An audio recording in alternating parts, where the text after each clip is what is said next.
Yes, so go ahead. Go ahead. Could you explain if there is a difference between an entity, as in what happened to Diane yesterday, or an it or the not you phenomena? We all have an entity. I had one. We all have a side of us that rules us. And I keep saying over and over again, and I'm not sure you all get it, but there's a dark side to human nature, a very dark side to all of us. And we suppress it. But every time you make an excuse, it means that it's acted through you, and it's given you excuse, because the shame that, how can I say this? I've got to find the right words for it. You have a consciousness. That consciousness, when it's in variance, when something has acted through that consciousness other than God, there is the light that shows you that that's true. So you see your shame, but something has acted through you, and as long as that light shines through you, you will see that thing that cringes in the darkness. You feel it as being stricken by conscience. But it's not you that feels this stricken state. It's the thing that has acted through you, and the light shines through you upon it, and you see, but you think of this, you've identified with it already. Because the minute you make the excuses, you're done. How many people have never made an excuse? Actually,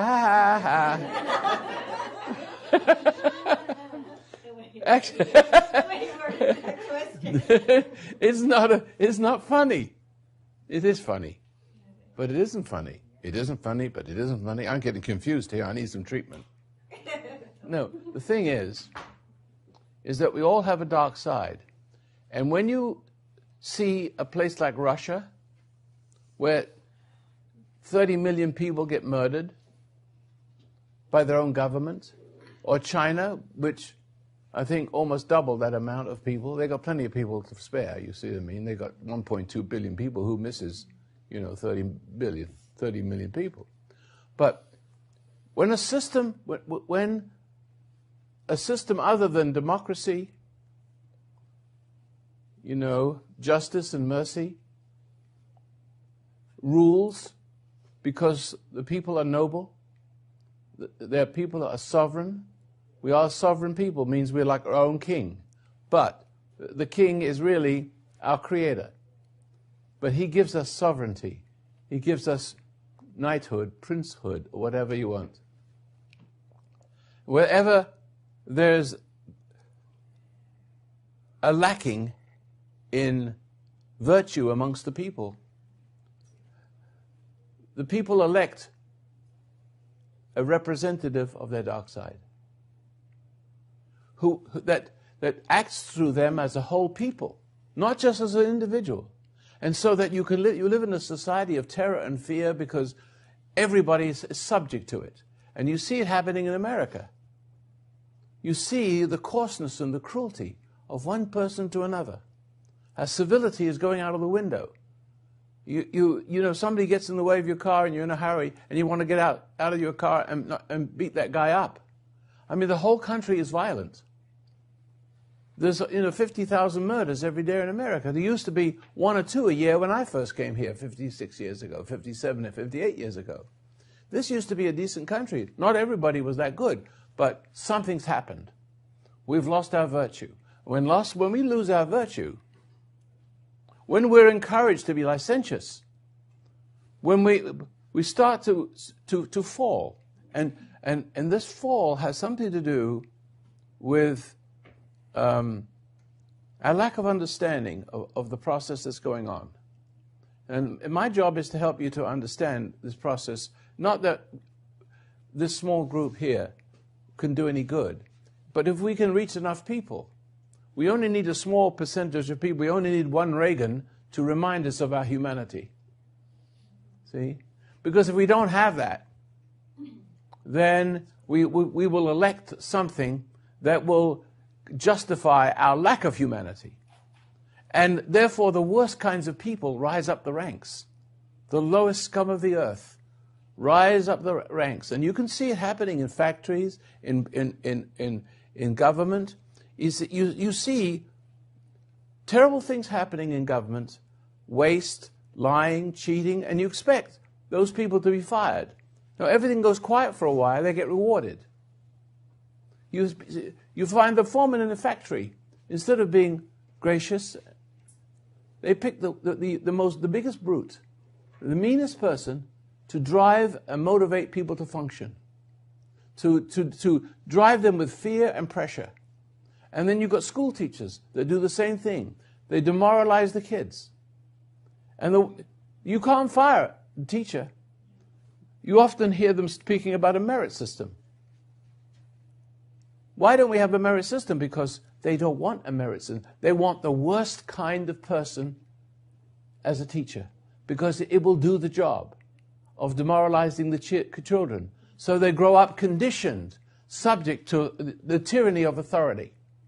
Then you have the time when you had the Sullivan Law in New York and in places like Washington, D.C., where people weren't allowed to carry guns. They weren't allowed the First Amendment. They forgot we got a First Amendment. You can't take that away, but people allowed it to be taken away because they're sheep.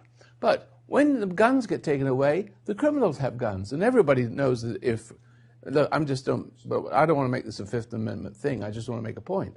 So when people don't have guns, criminals have guns. It's very simple. They know that. So that we had to live. They used to live in New York with 2-3 locks on their door because they couldn't defend themselves. And so therefore, the beast rules. And people live in fear and submission. And so that's what they want, for you to live in fear and submission and dependency. You call the police, they come too late, you're dead. What use is prosecuting a criminal when you're dead? Yeah, you can't find them. There's too many murderers. They're running rampant. The gangs are a bit larger in number than the police. There's chaos in the cities. But the chaos is allowed. The borders are open. All this is allowed. They create problems, and they solve the problems in a way that makes the problem bigger. Even your medicine, even your medicals, your pharmaceutical, your doctors, they're not curing you of anything. They're wonderful when you come to the end of the production line of hell, and you have a heart attack, and you have to have a new heart, or you have to have a new kidney. They're brilliant, but they're not looking at the cause. They're just keeping you dulled down, as they're letting you live longer and longer, so the solutions they give you help you live longer, but then you live longer. They dumb down. They dumb down the symptoms. They've become drug pushers, illegal drug pushers, keeping us all sedated so we can't function. All they do is to put us to sleep to the truth of what's wrong with us. I tell you, that's why if Jesus came back again, they'd crucify him all over again, and the Christians would be the first one to do it. They wouldn't recognize their own Jesus. They got the same problems as everybody else. Everybody in America is sick. Everybody's on pills. Everybody's on drugs. You'd hardly know a person who isn't taking some kind of drug for something. And they've got the drugs for the most stupidest, nothingest. I can't even say it. Make one up. Anxiety, social anxiety disorder. Wow. Skyberis Lebongo. Do you have Skyberis Lebongo? Does your nose itch? You know? They got a pill for everything. And then they've got a list of symptoms that are worse than the disease. And we ignore it. We're so mesmerized. We're so the anxiety that we have for not living properly, we'll do anything. We'll take any poison. We're so subject to authority. The authority is the only person you go to, but they make sure all the authorities in place are feeble servants of hell. And they profit by your failing. There's hardly any doctors, there's hardly any psychiatrists left. The average doctor, I've been through the whole medical matrix, there's hardly a doctor. I never met a doctor that understood what he was doing, that could diagnose anything that went wrong with me all the way through. I went to get my heart operation. And then they didn't do it right. I got better on my own. You can get better on your own. And they don't want that. We have a what we call it, a medical, a science fiction dictatorship, like the Brave New World. You cannot rule a noble people. My job, if you're willing to allow me to practice it on you, is to help you become a noble person. And noble means return to dignity. Rehabilitate you to the state of mind that you had when you were a little child and could have evolved into an independent person that hardly ever gets sick, knows what to do for oneself, knows how to be a good parent, not to take your frustration, not to do to your children, what your parents did to you, because that's what we all do. When we try not to be the beast of our father, we're too nice. When we're too nice, the children become beasts. You're too nice to your wife, she becomes a beast. She becomes King Kong with bloomers. And then a woman who hates her mother, she don't want to be like her mother. So then she makes up her mind she's going to be the nicest mother and best.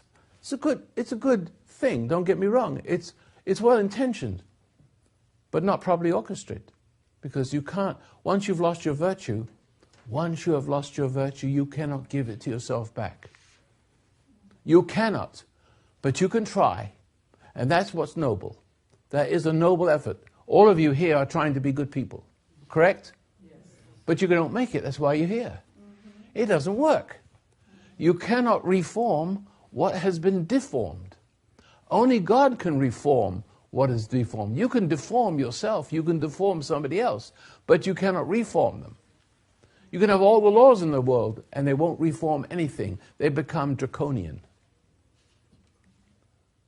They don't work.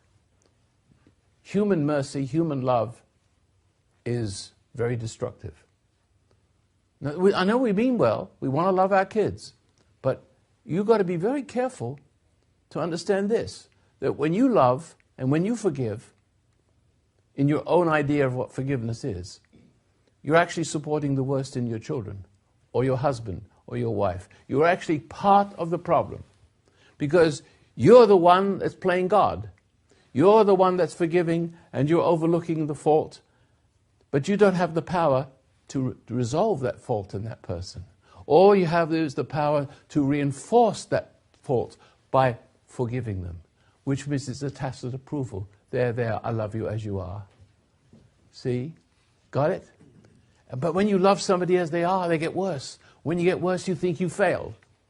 God's failing. God must not fail. God must try harder. Got it? That's ego in you. Ego is saying you're playing God. Everybody plays God, but you don't know you play God. No one actually thinks they play God, but only when you get really crazy and you have your delusion that you're the devil or God. It can get to that point, but you're still doing it, whether you see it or not. Now, to answer your question, you heard a terrible cry while I was working, and there's a perfectly sensible lady sitting there, right? But she's free. You're free now, aren't you? You heard something. You heard me say something to that person here sitting yesterday. And what? Yeah. What did you hear that gave you that release? That made that scream come out? He's already forgiven you. Thank you. He has already forgiven you, and it just went All you had to do is I believed receive it. I believed it. Yes, you believed it. Now, and you believed it. It is possible to believe that God has forgiven you because, if I may say so, I'm believable. See, you're only the messenger if you've been forgiven.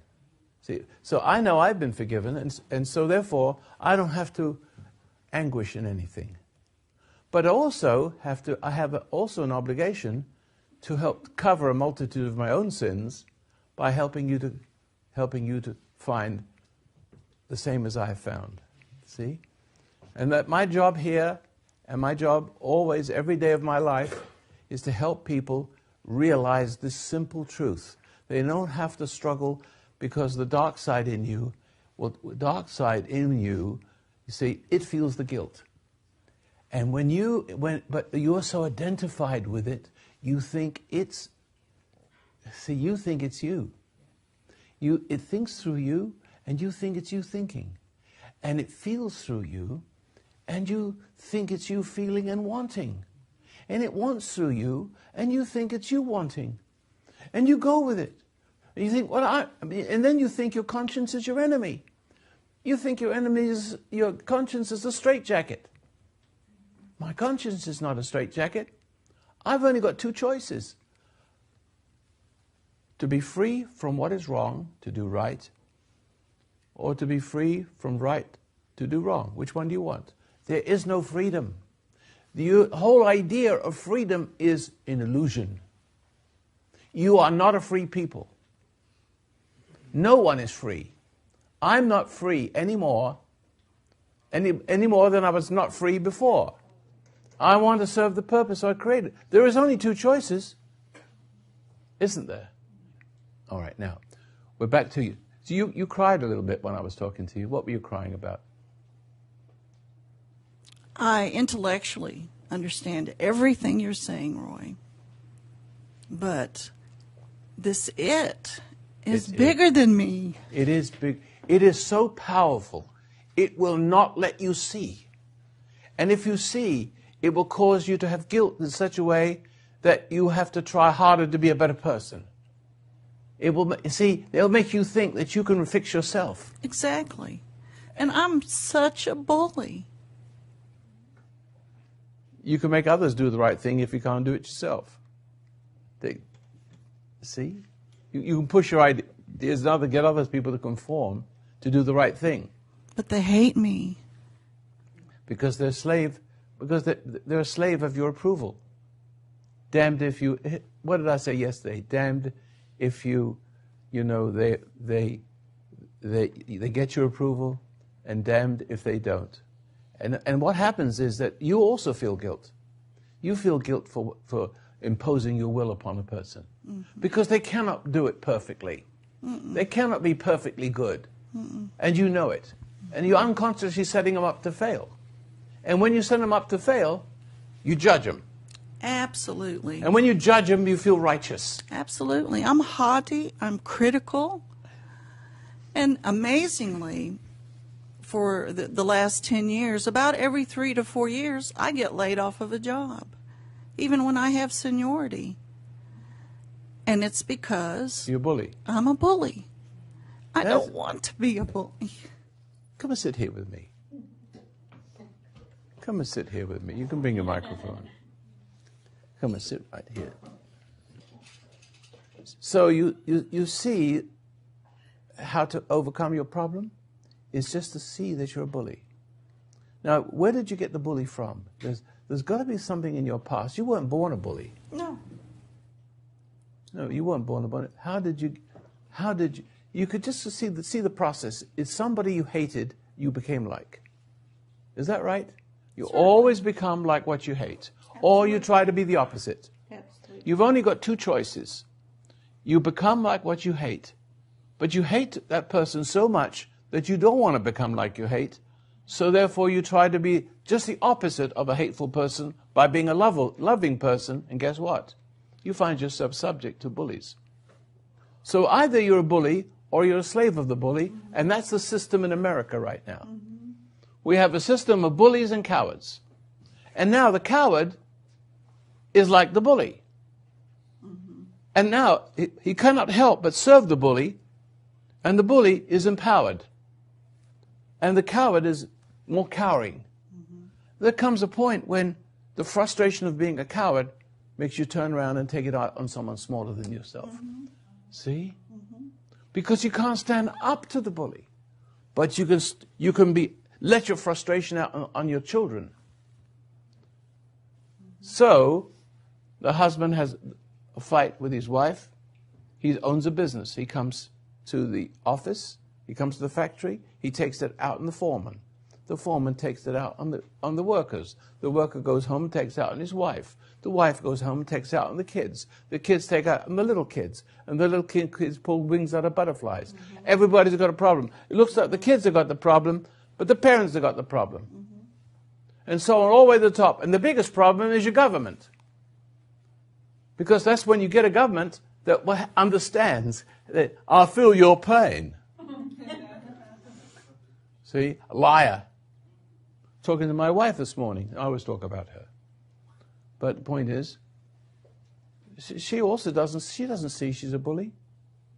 She lives a life of defense, meaning she has one face for me, but a secret life, always looking at my faults. But she doesn't she never speaks up about the faults. But she sets me up to be a fault because she is addicted to judgment. And so therefore, addicted to judgment means it's a form of self-righteousness. So it requires something wrong all the time, so you could sit quietly and judge it, but never say anything because you don't want to reveal there's really nothing. You're judging people that you don't need to judge. You judge the cat, and then you give him a source of milk for being guilty, and the cat learns to get between your legs, trip you over, so he learns to get a saucer of milk. The cat knows how to take advantage of the guilt of judgment. See? So that my wife has judgment. But the only way she has such an inferiority, but she doesn't show it because she compensates. She's so good at everything. See?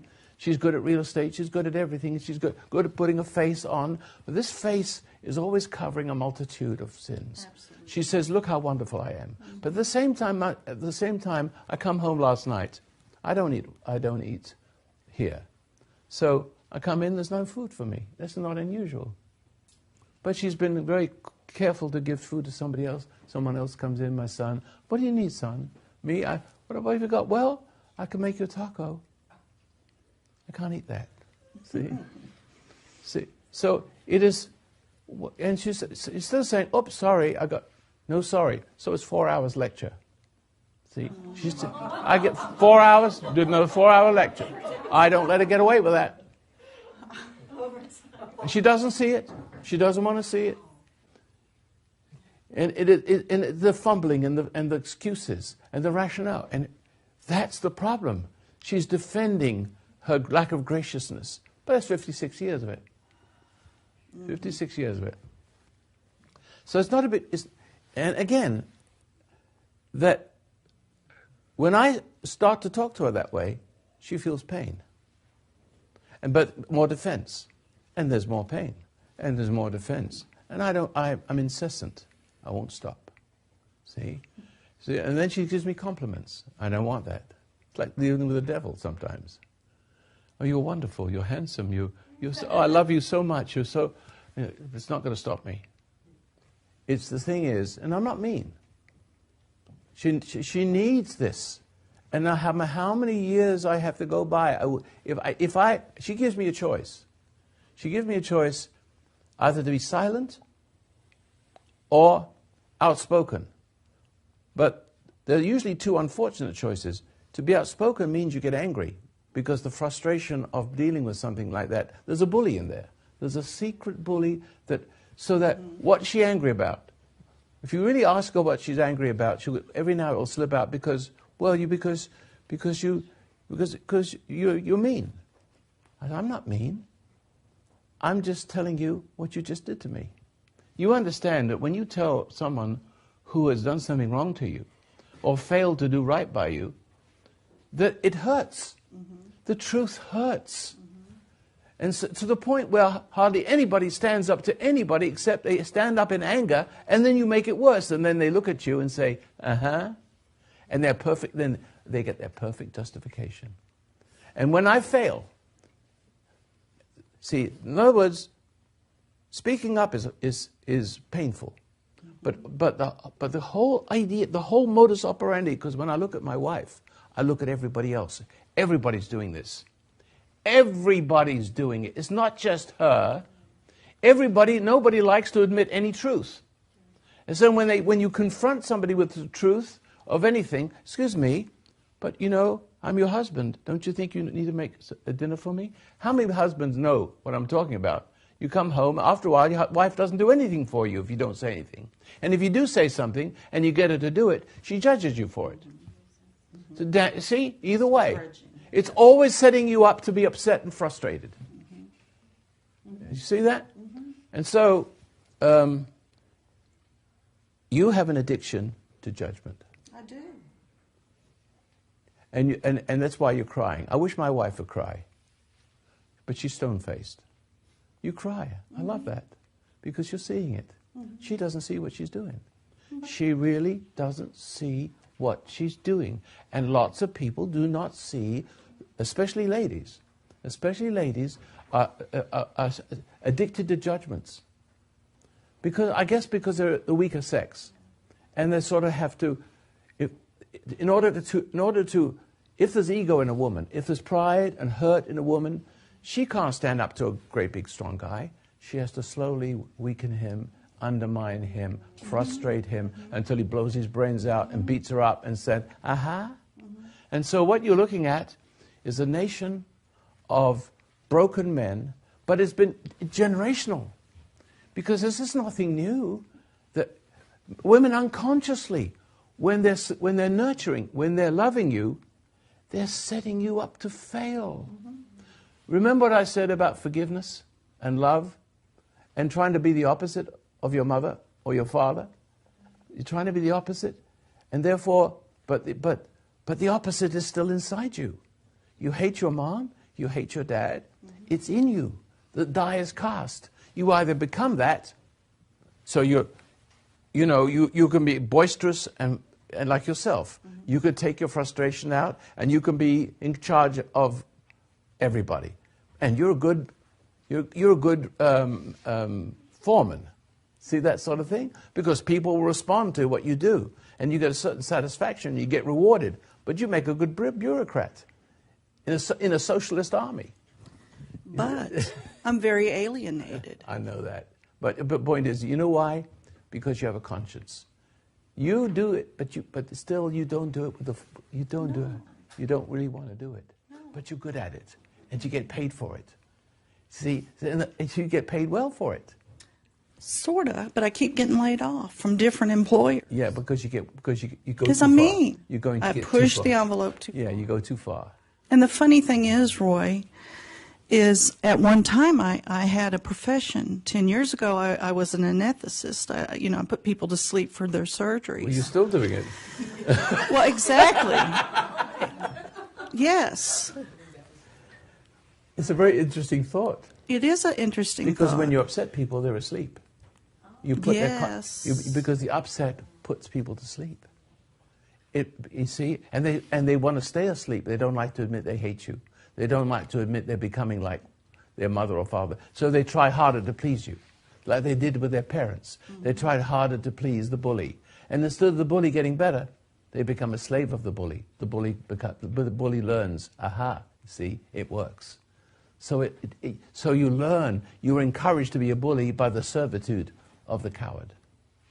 They encourage you. They empower you. I want out of that loop. So, but the thing I don't want to dance with that anymore. But the question is, who was it that did this to you? You're a good person. You're a good person. So you had good people who are bullies, and you have good people who are cowards. And each one of you are playing a role that's not good for either one of you. And that's called marriage. I've been a coward before. Yeah, that's right. So when were you a coward, for example? How long ago were you a coward? When did you revert to being a bully? Yeah. As a teenager. So, at what point, how long, who were you subservient to as a kid? Who could you speak up to? Once, my mother was so ill, in and out of mental institutions, Sure, and we sure. lived in the military, and we were transferred all over the world, and so we didn't have family. And I blame my dad for not protecting us From your mother? from the mother. Yeah, that's interesting. How many people blame their dad for not protecting? Come on, let me see. See? Isn't that the role of a father? To save himself from his wife? See that? Isn't that the story of Adam and Eve? Man comes back to woman again, and he comes back to the scene of the crime. And what does he do? He looks for reassurances for the fallen self that came through her ever since paradise was lost. And you see, the whole concept of what we're talking about leads back to a beginning of the human race, not anthropologically correct, where is a little hairy creature 2 feet tall, the mother of all people. See, right. What we're looking at is original sin, original pair suddenly appearing on this earth, and God giving woman coming out of man. Now this is the beautiful thing. So if I may be philosophical with you a little bit. Absolutely. So because it's biblical and it's right there, and I know my Jewish brethren don't believe this. They just think it's story stuff. But it's true. Because the whole of what's wrong with the human race springs from this. Through one man, sin, and death through sin springs throughout the whole human race. And of course then you have the other side where Jesus comes and removes the sin, see. And this is something we'll talk about another day. But you can see, when I said you have no freedom, you're born into a world that isn't free, that does not want you to be free. It wants to make you a clone of it no matter where you're born. If you're born in Borneo, you'd be a cannibal. You're born in Hitler, Germany, you'd be a Nazi. If you're born in Russia, you'd be one of them. If you're born in the West Bank, you would be a Muslim. See? Now, you may not want to be, but you'd have to go along anyway. You'd have to play the part. You'd have to be the submissive wife. And you know, no wonder the Muslim men are beasts, because they have submissive wives. They can do what they want with them. And the women have to nurture them. It's the same with Imperial Japan, how submissive women were bred to be submissive. I'd be dead. You know, but they are rewarded for the role of submission and men pleasing. And look at the beasts that they were. Huh? The Japanese in those days, with all due respect, they were beasts, but they were beasts that they were bred to be. The whole system bred a system of women who are submissive and bow and scrape, and they had no rights, and only to give pleasure to men. And that, what did it do? It all it does is bring out, dehumanizes them, and turns them into beasts. But the reverse is true when you have a limp-wristed man. The women become beasts and destroy their children. So no wonder you hate your father for not being protected by your mother. But he was a victim too. Absolutely. He was full of rage. And so that is my modus. That's how I operate. I know, but so let's go to the root of it. And, you know, psychiatry isn't all wrong about mother and father. But psychiatry is wrong about how it goes about curing it. See? You cannot, there's no point in going to the past. The past is done. There's only the present moment where things can change. There's only the present moment where conscience, now we're coming back to the conscience again, right? And we'll sort of weave this in a little bit to answer your question completely. See? So there's only conscience which all good people carry. But there are some people who have no conscience. They're unconflicted people. They have no conscience, no qualms against torture and murder and killing and tormenting you. But in a marriage, in a relationship, in business, you do not know who they are. You do not know whether your father is permanently wicked. You do not know whether your mother is permanently wicked. They may have been both geared like this, so from birth. That your mother comes from a broken home, and she comes from a long line of manipulating mothers and grandmothers. See that? And men come from a home where, women are dominant. And so this gives him two choices. He either dominates the woman, and the woman cringes. She starts to play the role, because there's always two roles in you. There's two roles. You're weak before the strong and strong before the weak. Exactly. So it depends on whether your mother comes out or your father comes out. Depends on who's standing in front of you. See that? We don't have to go back to your mother and father. We don't have to go back through that, because even if I took you back through all the little experiences that you've had since then that are added to it, you're not going to be able to cure it, because you don't have the grace. In other words, you do not have the reforming quality of the observation. You've only got the struggle to want to be a better person. Wow. See? The reforming grace. Okay. The reforming grace. My friend over there, when she cried out, when I was speaking to a lady up here, and I said, God has forgiven you, and it was real. And she had tears. She knew it was right. I didn't have to say more. Suddenly, something jumped out of you, didn't it? And you least expected it, because you believed it. Now, I think you are in a state where you're beginning to see what I'm saying. You're beginning to believe me. Now, if I say to you now, God has forgiven you already. He always has. All you have to do is grab the brass ring. All you have to do is accept it. But it was always difficult if you have a preacher who's a liar. Is that right? Is a phony preacher saying God loves you? He doesn't really make it clear. Is that God just taking all your hate away? Because if you hate your mother and father, can't help but hate your mother and father. That's your birth wrong. That's your birth wrong. But after a while, as a little child, how can you help but hate your parents? But when you get older, you put away your childish things. Is that right? Yeah, I love them. Huh? Of course, and I love them today. I'm 53 years old. I mean, that's bizarre to be 53 and still be, to start out with, well, my mother this or my father that. For God's sakes. I know, but the trouble is you played the role. I had. And therefore you've been being rewarded for it. You were rewarded for it. Just like I said, in the factories, they put people like yourself in there to rule people and to dominate them. But you don't want to be one of them. You don't have to be anymore. See, your heart's softening right now, isn't it? You can have a little good cry if you want to, because it's good for you.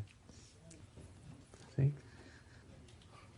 Now the secret is this judgment thing. You want to talk about this judgment?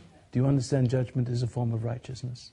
It's self-righteous. Yes. So somebody has to be wrong, so by comparison, you're right. Your own wrong is diminished by contrast. Yeah. And because of that, Roy, I have to be both husband and wife in one person. Are you married? I'm tired of it. I'm divorced for many years. So you have to be your own man. Yeah, I'm tired of it. But you resent it. And that's what...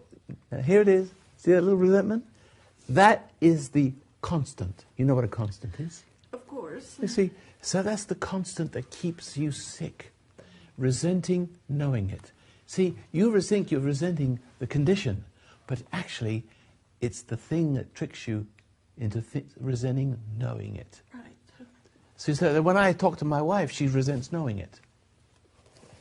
Because I said to her, remember what God says, what you do to the least of my little creatures, you do unto me. And I say to you, if you have secret resentments towards me, some of you do. Because truth's painful. And you may harbor those secrets and may not be one to say anything about it. So you better examine that right now. Even though, she listens, but it doesn't penetrate. And it doesn't penetrate because the conscience in me that's alive reminds her of the conscience she doesn't want to face. She likes her judgments. She's very secure with the judgment and the little torments that she gets away with because I'm not a bully. And she knows I won't hurt her. Do you see? She knows I won't hurt her. So therefore, that's the bully, isn't it? It is, but I'm no longer secure, Roy. Pardon? I'm no longer secure. Here I am, laid off again, without family. And of course, I came up here on a shoestring budget, once again having to cash in another little bitty IRA. Because having a master's degree in anesthesia is no good in the real world. If I can no longer practice, if I can no longer have a license. So I do menial work, and yet I'm getting kicked out of that. I know. I have to take care of myself. Because you tend to overdo it. Because you see, Yes. you see, when a bully has her way or his way, Yes. he's empowered, and he feels superior, in charge. It's an ego thing. It's a rush. And it's a rush. Perfection and knowing everything and making it better and functioning and.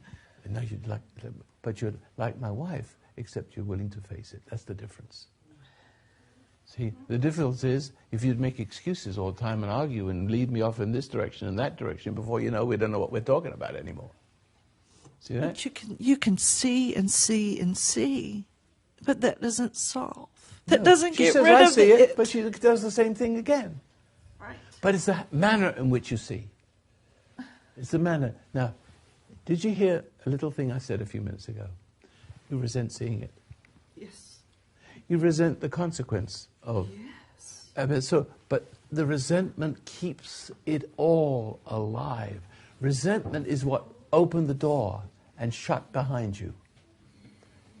Resentment toward your father. Now, this is how you have to see it. Now, in other words, this is all-encompassing. What did Jesus say about... Jesus was the most brilliant human being that ever walked the face of the earth. He knew everything intuitively. He never had to study anything. Mm-hmm. Some say he went to India and studied everybody. He didn't study all that crap. Mm-hmm. Excuse me. Mm-hmm. All the wise guys, they're called wise men. They just learn it from people who learned it all the way back. It's all learned stuff. So it looks like they're very holy. Mm-hmm. See, it is natural to go to school and learn to be holy. It isn't. It's not natural to teach a bee how to be a bee. No. See? It comes with being a bee. But see, human beings, it comes also with it. There's two things. Animals have dangers, and therefore the survival of the fittest, courage rises, strength rises. With us, it's temptation. There's no virtue without temptation. Is that right? Mm-hmm. See that, don't you? Yes. So you come into the world and you inherit Adam's failure. The first man hearkened unto his wife. Wow. He listened to the spoken word. There was the spoken word juxtaposed against the wordless word in his mind. And she depended on him protecting her from that. She wasn't completely clear. But that's the system.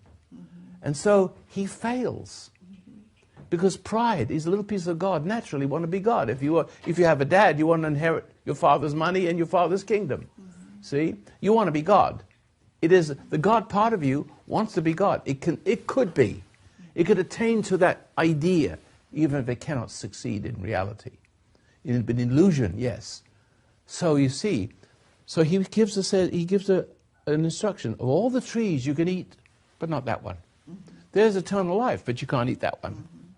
Look at little children. Tell them you can't do that. That's what they want to do, right? Exactly. That's the freedom from you. That's the freedom from your control to be their own person, the wrong kind of person. And there's something a little child says, "Go ahead and eat it," right? Take that money off your dad's table, night table, right? And what is the first thing the little boy does? Same as Adam. He doesn't say, "Sorry, Dad." He said, "Johnny made me do it." See? Same principle. And so it's the excuse that is the sin, not the thing itself. The excuse. How many people have made excuses, all that, excuse upon excuse upon excuse upon excuse, it become your truth.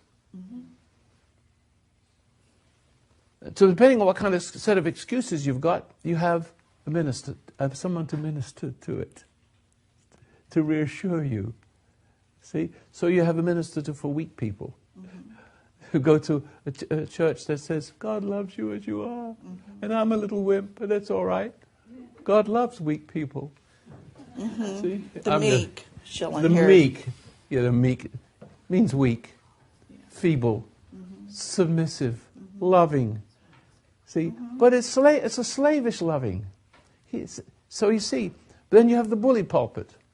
You see that? So people who are addicted to being subject to bullies need to be bullied to function, to get their identity from the bully, to surrender to the bully, then they go home to be a bully themselves. See? So it's a reinforcement. We're always drawn back to that which has corrupted us. So even marry it. Oh, yes. I married both my mother and my father. There you are. So you marry the spirit that is in a different gender. We were two bullies. That was fun. Who understands what we're talking about? Can I ask a question about... Are we on the subject? Yes, about... Because, after all these years, I'm just learning it. Not resenting what I see. Resentment towards what you see you're doing wrong. It's like... That's the killer. No, it's the same as resenting your conscience. Is it No, it's the same as resenting the light. Is it a choice? No, listen. Never mind the choice. Okay. You've got to see it for what it is. It's a compulsion. It is a compulsion because, look, I say to my wife, I said it again, look, I'm not guilty of anything to you. I've stood by you. I've helped save the children from you.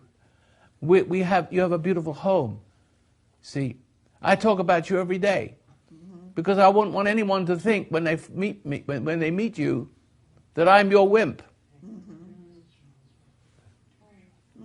I take that to task in front of people, and people will say, "You can't do that. That's your wife." No, my wife is not holy. She's no exception. She does something wrong in front of people, she gets it in front of people.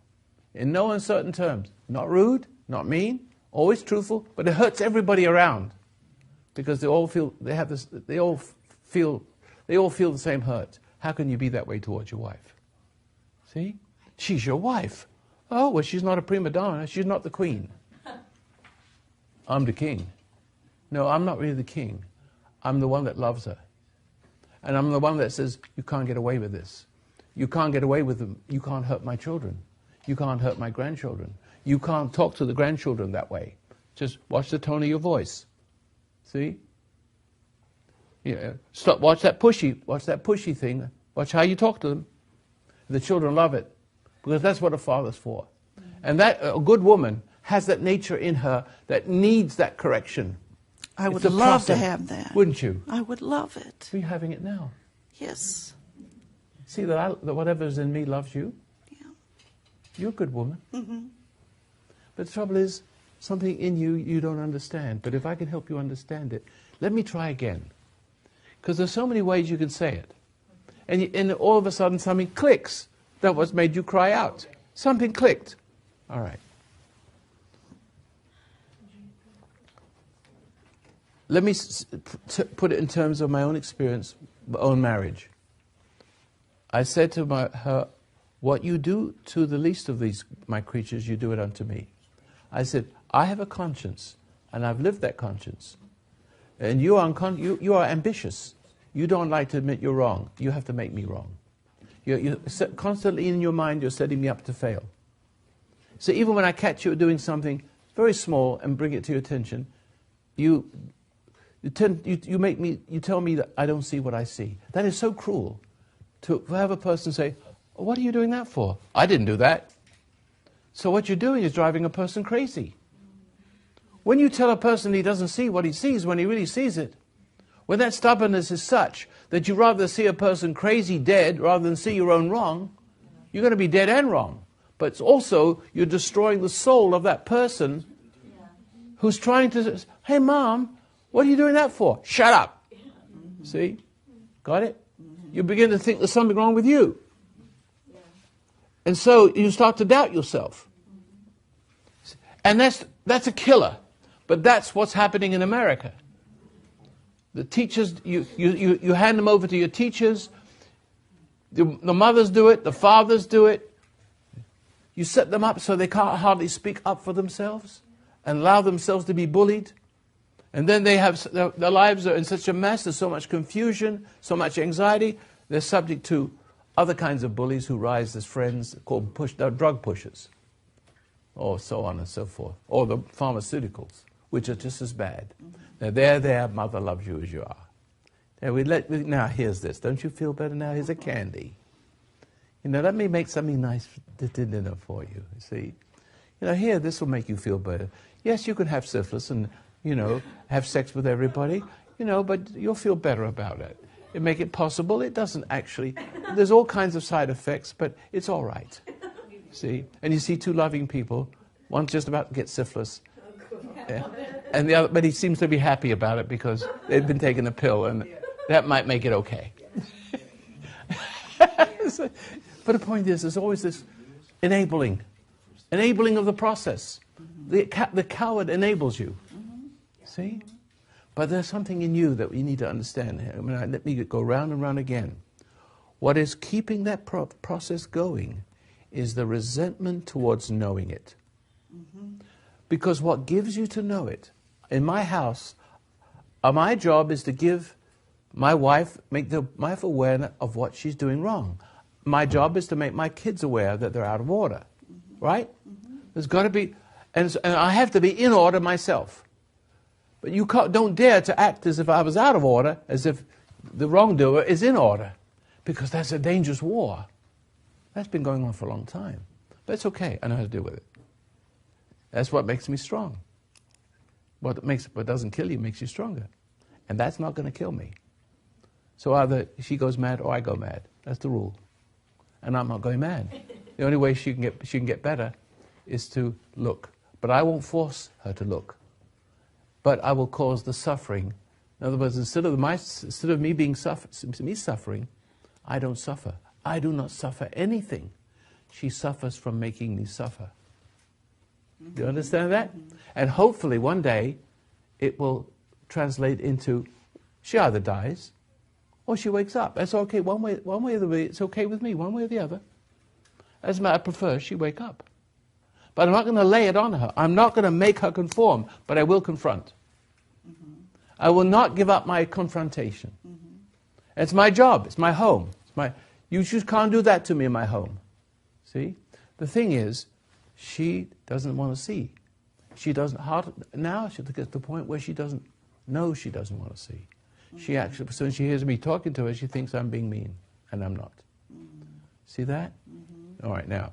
So what's happening is, so she's blocking out not only me, she's blocking out God. Because whatever light shines in me is trying to bring her to the light in her. And so therefore to try to put out my light, because all I'm doing is reminding her what she doesn't want to face. See?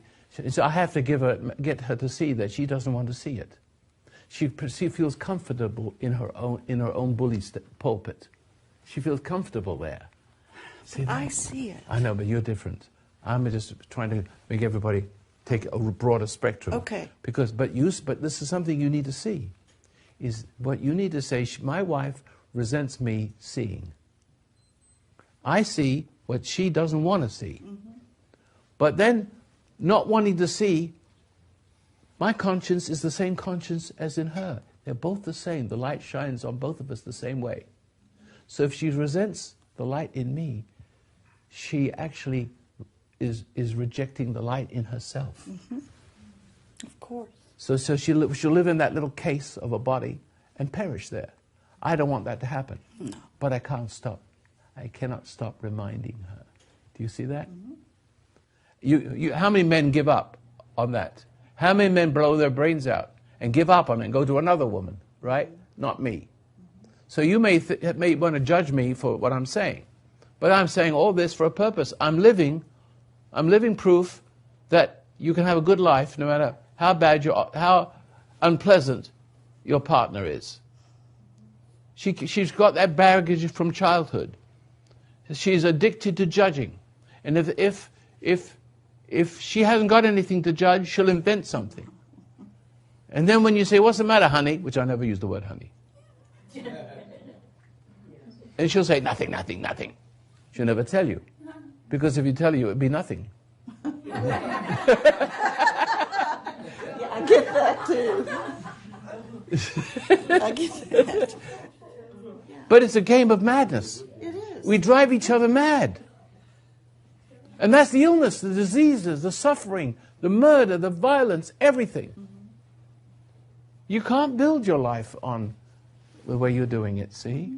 Mm-hmm. You can't be strong before the weak and right before the wrong, or the wronger, the ones you set up to fail.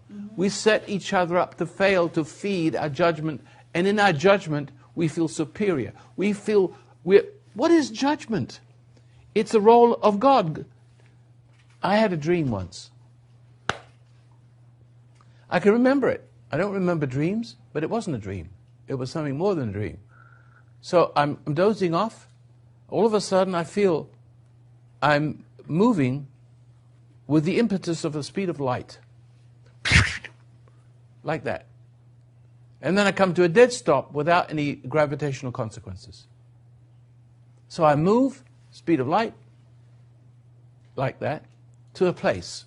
And I stop, bang, but no consequences, like smashing into a wall or something, you know. And then I try to open my eyes, I can't. And there's a tremendous light through my eyelids, like there's a standing before some great thing. And it was dazzling. It dare not open your eyes. And something says to me, Adonai Elohim. So I'm Jewish. I know what the two words mean. They both mean God, God. But that didn't make sense. So I talked to a rabbi. I said, I had a dream. And this is what happened. And it says, Adonai Elohim. He says, when you use those two together, it means God is judge. So you don't judge. Judge not that ye be judged. So you see, the judgment, there's always, but when you're playing God, when you are puffing up, somebody has to fail. This is a very unjust God. When we play God, we're a very unjust God. Now we come to that thing that makes a home in you. It's it that puffs up and exalts itself inside you. See? And it lives through you. And it gives you a feeling of relief from your inferiority, from wimphood. Yes. It gives you relief from wimphood. And it's better, it's almost like I don't want to be beaten all my life. I don't want to be cowed all my life. I can't stand it. So you go the opposite direction. And that's no good either. No. Because you're a good person. See? So you can't save yourself from the inheritance of original sin. It comes through your parents. Now I have Jesus comes. He comes. The beauty of Jesus is, and I'm Jewish. I get it. One of our boys made it. So why not? See? So I get it. There had to be born of a virgin. But why shouldn't that be possible? God made the universe. He made us. Why can't he just plant a seed and give a piece of himself so that a man comes in the world that is in the flesh? Adam falls to the flesh. He transforms. He deforms downward. And then, of course, he is now subject to his wife. The allegiance is transferred from what is right in his heart to the reassurance of what's gone wrong with him. And that's the role every woman plays. And she doesn't know it. And she likes it. In the beginning, she likes it. And after a while, she doesn't like it and starts to hate the swine. See? Because he wants more and more love. And she can't give it. Where's she going to get it from? She feels like he's pulling something dark out of her. See that? A woman feels like a man's pulling on her for something she can't give. Up comes the devil. If you pardon me, I said that. See that? It's the same thing when you look for the approval of other people. You're pulling on something beyond them, through them, and it brings up in something ugly in them to service you. Or does enslave you. So we're dealing with evil. And that's what she saw. And this evil that keeps deforming you. And it keeps on making you play a role of bully. And so you set others up to fail so that you can judge. And you can feel secure in your judgment. Or the other side of judgment is worship. When you were a wimp, you worshiped the bully, hoping that the bully would love you. Absolutely. See? Paul said, if you could serve the bully and the bully loves you, then Wouldn't that make you okay? Yeah, No. you've made it. But the point is, it doesn't, because you've given yourself to the bully, and you've empowered him, because he starts to love the power and addicted to your failing. See that? And so when you saw what happened, I'm not going to talk politics, but when you see what happened in the convention, what you saw with certain speakers, see, with certain speakers, because there were several. Yes. Some of them weren't candidates. What you saw was an imitation, a replica of, what's that, where they worship the singer? American Idol. 60 million people electing a nothing. They've elected a god. So when you put somebody on a pedestal to worship them, you're worshiping the beast. And so 60 million people get to worship, to elect a god, a nothing human being that does a little tap dance and sings a song, and suddenly he's an idol, and the people have created their own god that loves them.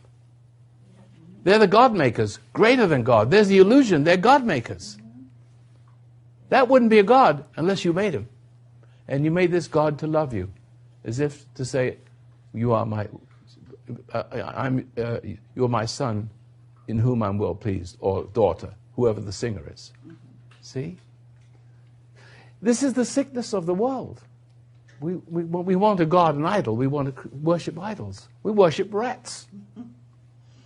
We worship cows. We worship idols. We worship people. You shall have no other god before me. But the God is in our hearts, right? But the trouble is, we want to be a god. There's part of us that wants the status. It's called ego, pride. It's in you. Absolutely. It's in you. And it's outside of me. I constantly feel, Roy, this big thing, a shadow, something watching me. Yes. And you're right, it is deforming me. I'm getting arthritic changes, and I'm in pain. See? It's beginning to happen to her. See? My wife's hands are twisted. She has to wear gloves. Mine too. I mean, I'm 53 and your hands look better than mine. Look. And my hand is interchangeable. I can take one. I can move them around. I always do that. Thank you. I have to have a little levity. I know. I do not wish to use drama as a means of bringing you to my Creator, right? It's got to be real. Drama can produce an illusion of salvation. Yes. See that? Yes. So we have to have a little levity here. How do you feel now? Calmer. But there's one thing that you need to grasp. You need to see that the judgment is not healthy. But the judgment is bringing about the effect, the deleterious effects. Mm-hmm. It's bringing about the anxiety, mm-hmm. the thing that's following you around, the heaviness, mm-hmm. the burden, the whole burden. And he says, "Come to me, all those who are heavily laden. I will give you peace." You close your eyes for a minute, and you see. Do you know how to meditate? You do? You know how to be aware of the middle of your forehead? And do you know how to put the right hand by your side? And all you have to do is simply follow a simple instruction, because maybe now you can accept. See, if I can get you to separate from your thoughts, from the thing, see, and that's what you want to do, is to realize that this thing in you is not you. It thinks through you, but it isn't you. And you see, and it acts through you, but those actions are not yours because you don't agree with them. But you find it's stronger and bigger than you. But it's stronger, but it teases you to struggle with it. It teases you to hate it. But it's like hating your parent. It's like like you resented your father for being weak, you hate your own self for being weak. See that? So if you can just realize quietly, the lady, she wasn't meditating when she was listening.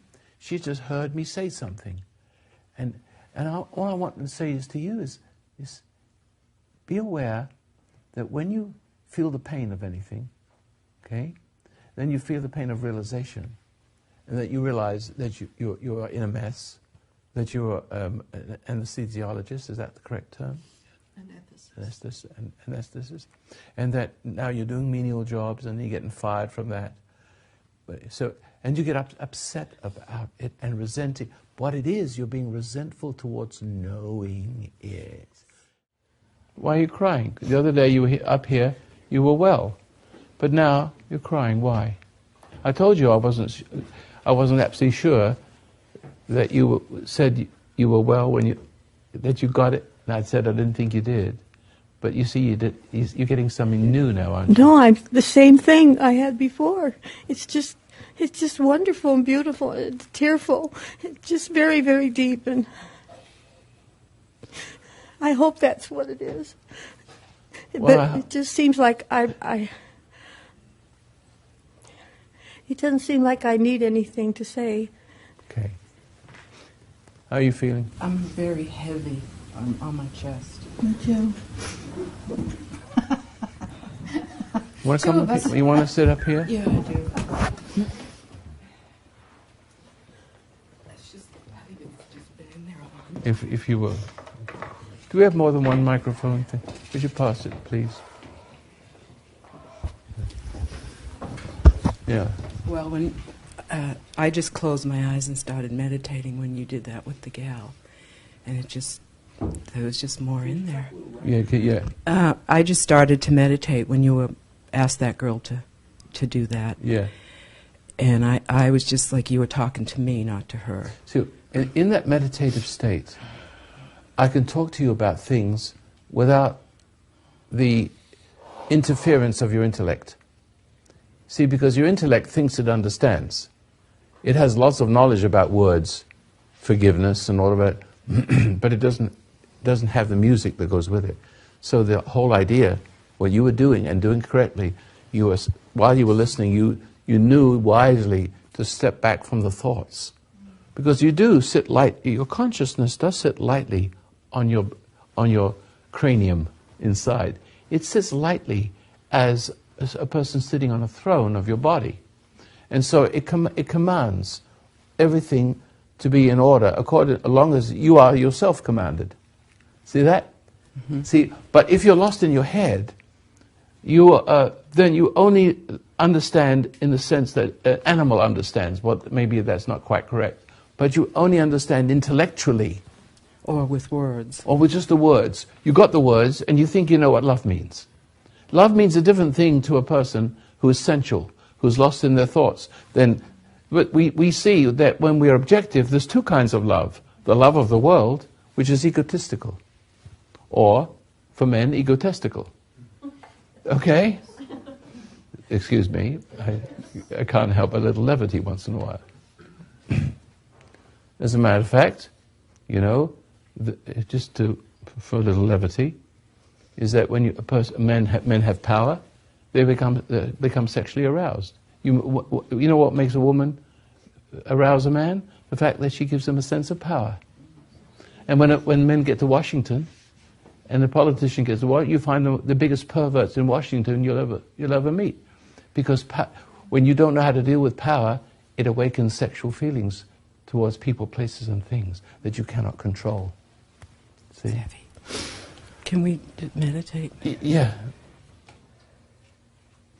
Now you keep your eyes closed. Then you're not. It's almost like you're making a fool of yourself, but you're not.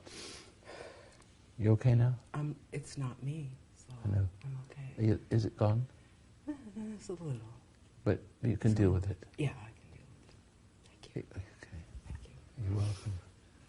Ooh. Wow. But that's in you. That scream, that primal scream. This is not. You don't see me making any attempt to exercise anybody, right? And how many people felt something? Come on now. How many people felt an empathetic feeling towards that lady? What's your name again? Diane. Diane. I remember my daughter's name's Diane. How many people felt something, sympathy with that? How many people felt sympathy? Anybody? Want to say something? You have something to add? Because you seem calmer. Yeah. You seem calmer than yesterday, aren't you? Yes. More settled. Yes. What have you discovered? You're not so tense, are you? No. There's not so much force. There's not so much force in you. Is No. there? Are you okay? Yeah. I think you are.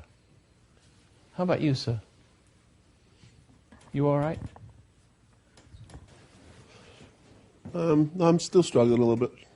Yeah, but struggle? What did I say about struggle? Have you meditated? Not as much as I should. No, I know, but that's the key. See, the key is not the meditation itself.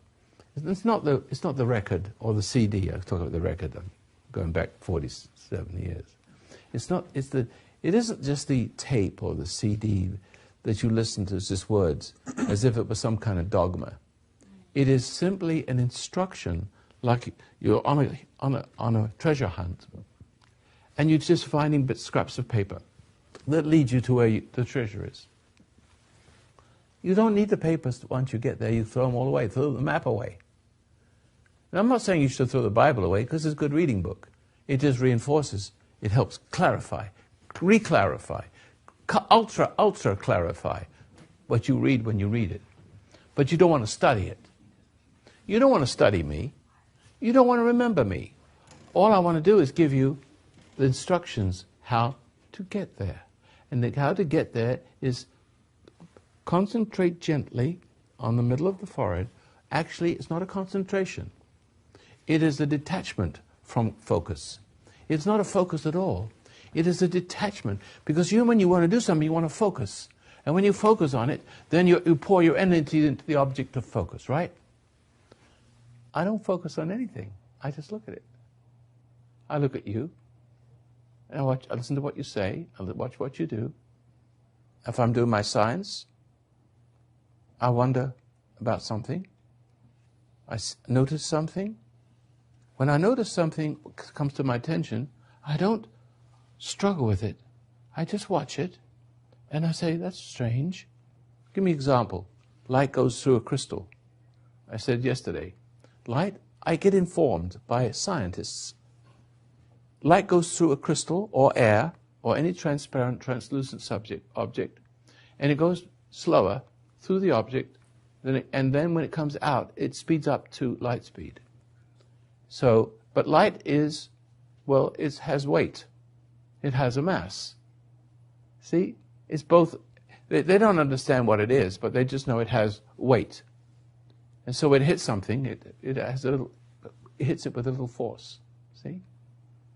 Have you ever seen those little globes sitting in a jewelry store, like a weather vane going round and round and round with black and white weather vane?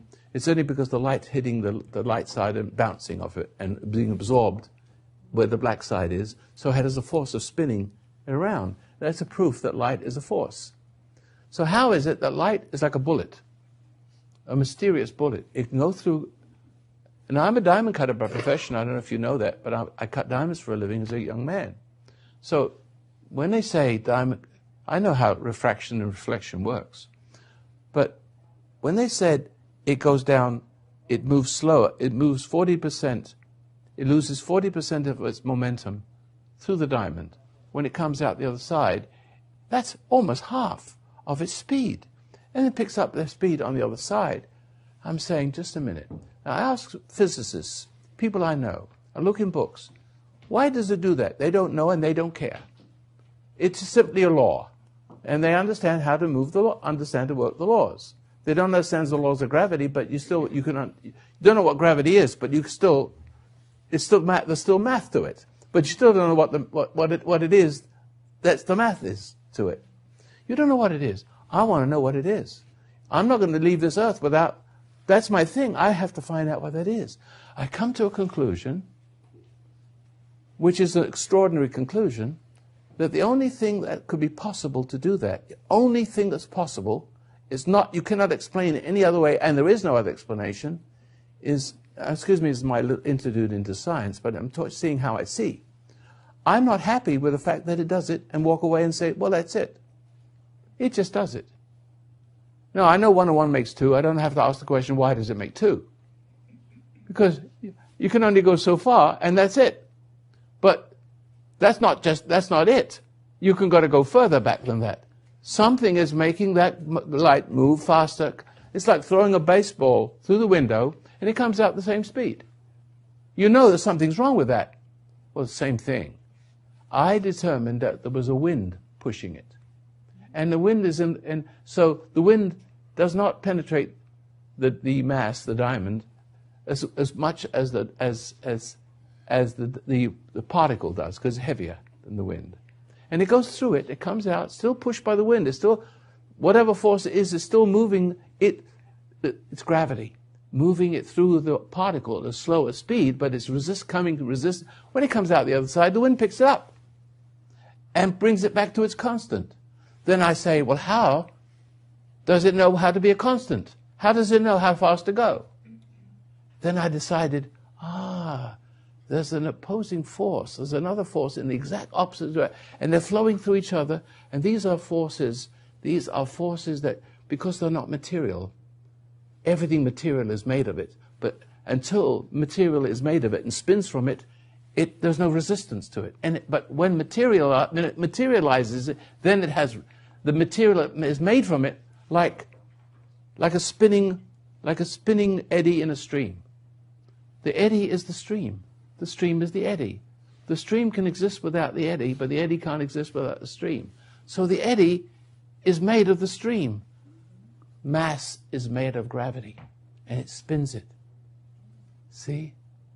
And so it is the background force for all matter, but matter is made from it.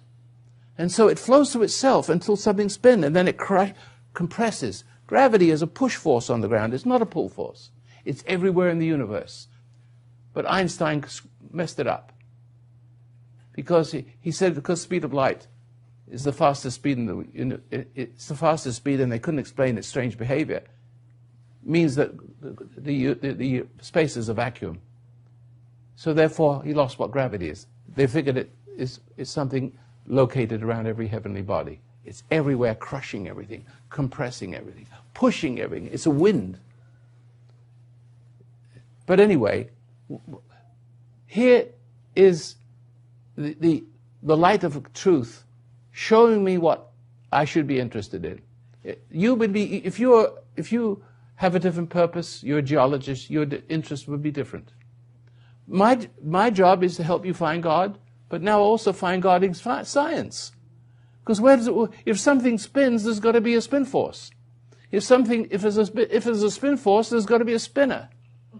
And it's got to be a very intelligent spinner to create one little spin that makes the universe replicate the whole universe, because that little spin has the same geometry as every spin in the universe, including the shape of the universe itself. See? Everything is a mirror image of everything, but different, smaller, bigger, moves faster, moves slower, got more gravity, less gravity. It is the source of all the other fundamental forces. So, I'm beginning to see God through science. He shows me everything. See? I don't have myself, I can't figure this out intellectually, I can't do it mathematically, I do it by watching. I watch you, I watch you, I watch everything. And what I need to know about you, I'll know it. What I need to know anything, I'll know it. And if I'm going to be cured of anything, all I have to know is what's wrong with me, what I'm doing wrong, and he will show me what I'm doing wrong. I'm not eating right. Oh, really? Well, what shall I eat? Well, if I look in the internet, there's 5,000 diets. Which one do I pick? If I go on a diet, I'm following a man. What's wrong with me that I can't see what to eat myself? What has gone wrong with me? I'm so stupid that what I want, I think I want. See? And what I think they're my thoughts. See? And I know that it doesn't control me anymore. What controls me now is I'm subject to a new intelligence. The intelligence I had when I was born. And that's what you will be now. And you will be too. You will be that way. See, you're quieter now in your spirit, aren't you? You feel it, don't you? You had a little transition. And it didn't have to be like hers. It has to be as it will be. Hers is hers. It's a much more severe version of yours. But you see it. And all you have to do is to... See, I know that you went through the educational process to be an anesthetist. Is that correct? You went through a lot. You had to jump through a lot of hoops. You had to learn. You responded to pressure in the learning process, and you had to struggle with it because it was pretty dry. But you were determined to make something of yourself, right? It didn't work that well for you. And the struggle to learn was a part of a brainwashing process. Now, I do understand this, that we do need some kind of training. I had to learn to read and write. And I had to learn a little arithmetic. And I wish I would have learned physics. I wanted to be a doctor. I'm glad I'm not. Isn't that right, Katja? I'm better off not being a doctor. Doctor, it's all messed up. The whole system's messed up. You had a little cry about that yesterday, didn't you? My friend is a doctor and psychiatrist. Learning to be a psychiatrist, she sees the whole world. Something's wrong with the whole thing. And she's in conflict about it. But I wanted to serve the purpose for which I created. And I thought being a doctor was it. My father died. There was no money for that. And I had to be a supporter of the family with very little. So that was out of the question. That was all right. I'm okay with it. And so when I went to school, math was boring. You know, x plus y equals z plus 2 is x squared. I said, what the hell use that for? I mean, I get reading. I get writing. I get 1 and 1 makes 2. And I can check out my change and stuff like that.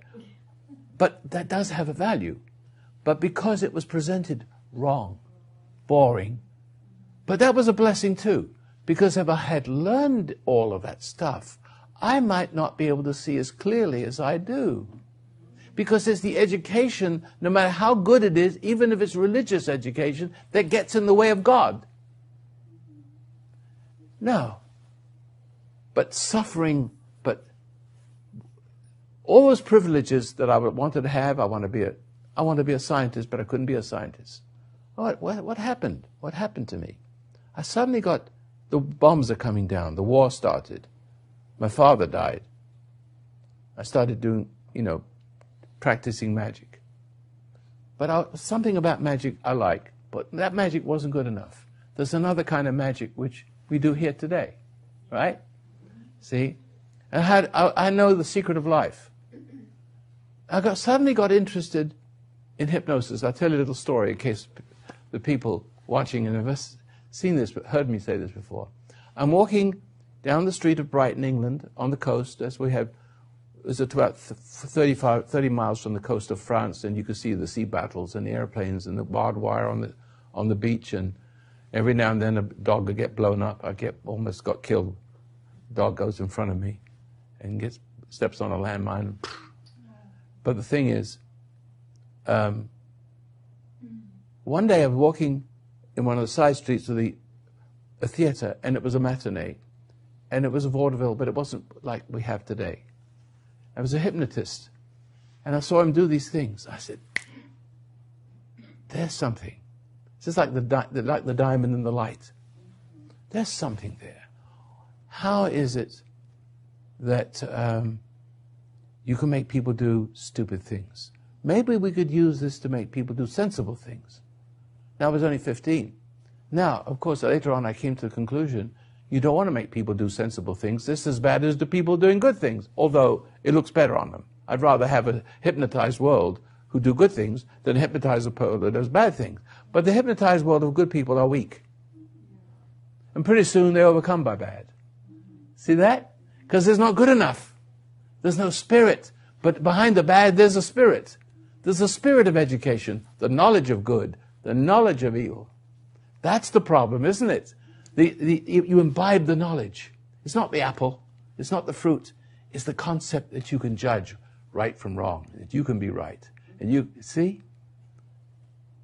So that you can choose always. You can be God. You can make your own life and be the king or queen of all the outcomes and expect to be worshipped and loved and respected. It's systemic in us. But anyway, cut long story short, I learned to master it. There was no books that was any good. I learned to master it myself. Then I opened up the Institute of Hypnosis, and I worked for 7 years, and I got a great reputation in Houston, Texas. The Medical Society came after me, and it was the headline news. I was full, the whole papers were full of it, and I went to jail for 30 days. They were practicing medicine without a license. That's what they called it. There's no medicine. There's no law against practicing hypnosis, because if they made a law against practicing hypnosis, I could show that no politician or advertising agency could operate. See? You know, you'd have no politics, because all hypnosis. Authority is hypnotic. Isn't that the problem? Authority is hypnotic. The problem is with authority. The authority not being God. The authority being the preacher. The authority being the pill pusher. Got that? He gives you the benefit. So, no, it doesn't happen. We have lost our sovereignty. And so, one thing leads to another. And during the 7 years, I learned all about the dark side. But I wasn't practicing hypnosis. I started since I never met another hypnotist. Never met one. This is till later in the game. But so I didn't have any preconceived ideas of what it was. All I know, I could do it. I could get on a dance floor, and the band could be playing, and it wouldn't make any difference because they'd all come by the influence. I'd be in the army, and the whole platoon were cleaning my rifle, and shining my shoes, and blancoing my webbing.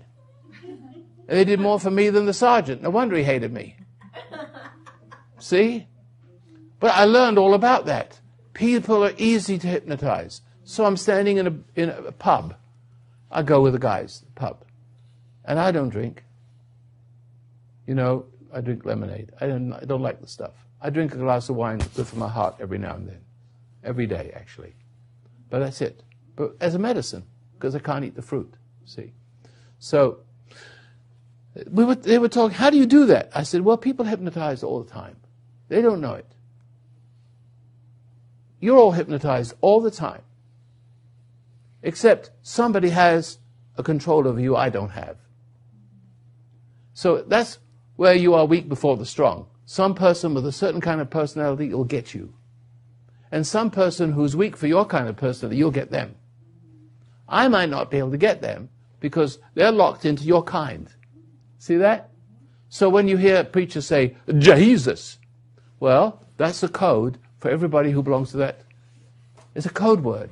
It means he is the one that stands in for me for Jesus. It's an authority. It's got you learn to say it just right. And you wonder why they say it. It's almost like they can't say it properly. But it's all done carefully. And the pictures surrounded with pictures, you're surrounded with pictures of the dictator, and everywhere there's pictures and an environment in which all of your conditionings are reinforced. Look, you can hardly overcome your conditions without dictatorship. Because your inside self is a dictator, isn't it? See, once you get started on the road to being compulsive to do this, compulsive to drink, compulsive to sex, compulsive to take drugs, you can't get out of it. You struggle with it, and you reinforce your own programming, don't you, basically? See? So, one day, a lady comes in, Christian ladies came in one day. You having trouble down there? Having trouble? The lady's toilet is broken. Is it okay? No, the water's turned off for about an hour now. It is? Yeah. It'll be okay. All right. I hope it's not turned off for good. Otherwise, we're going to be in, don't make a wave.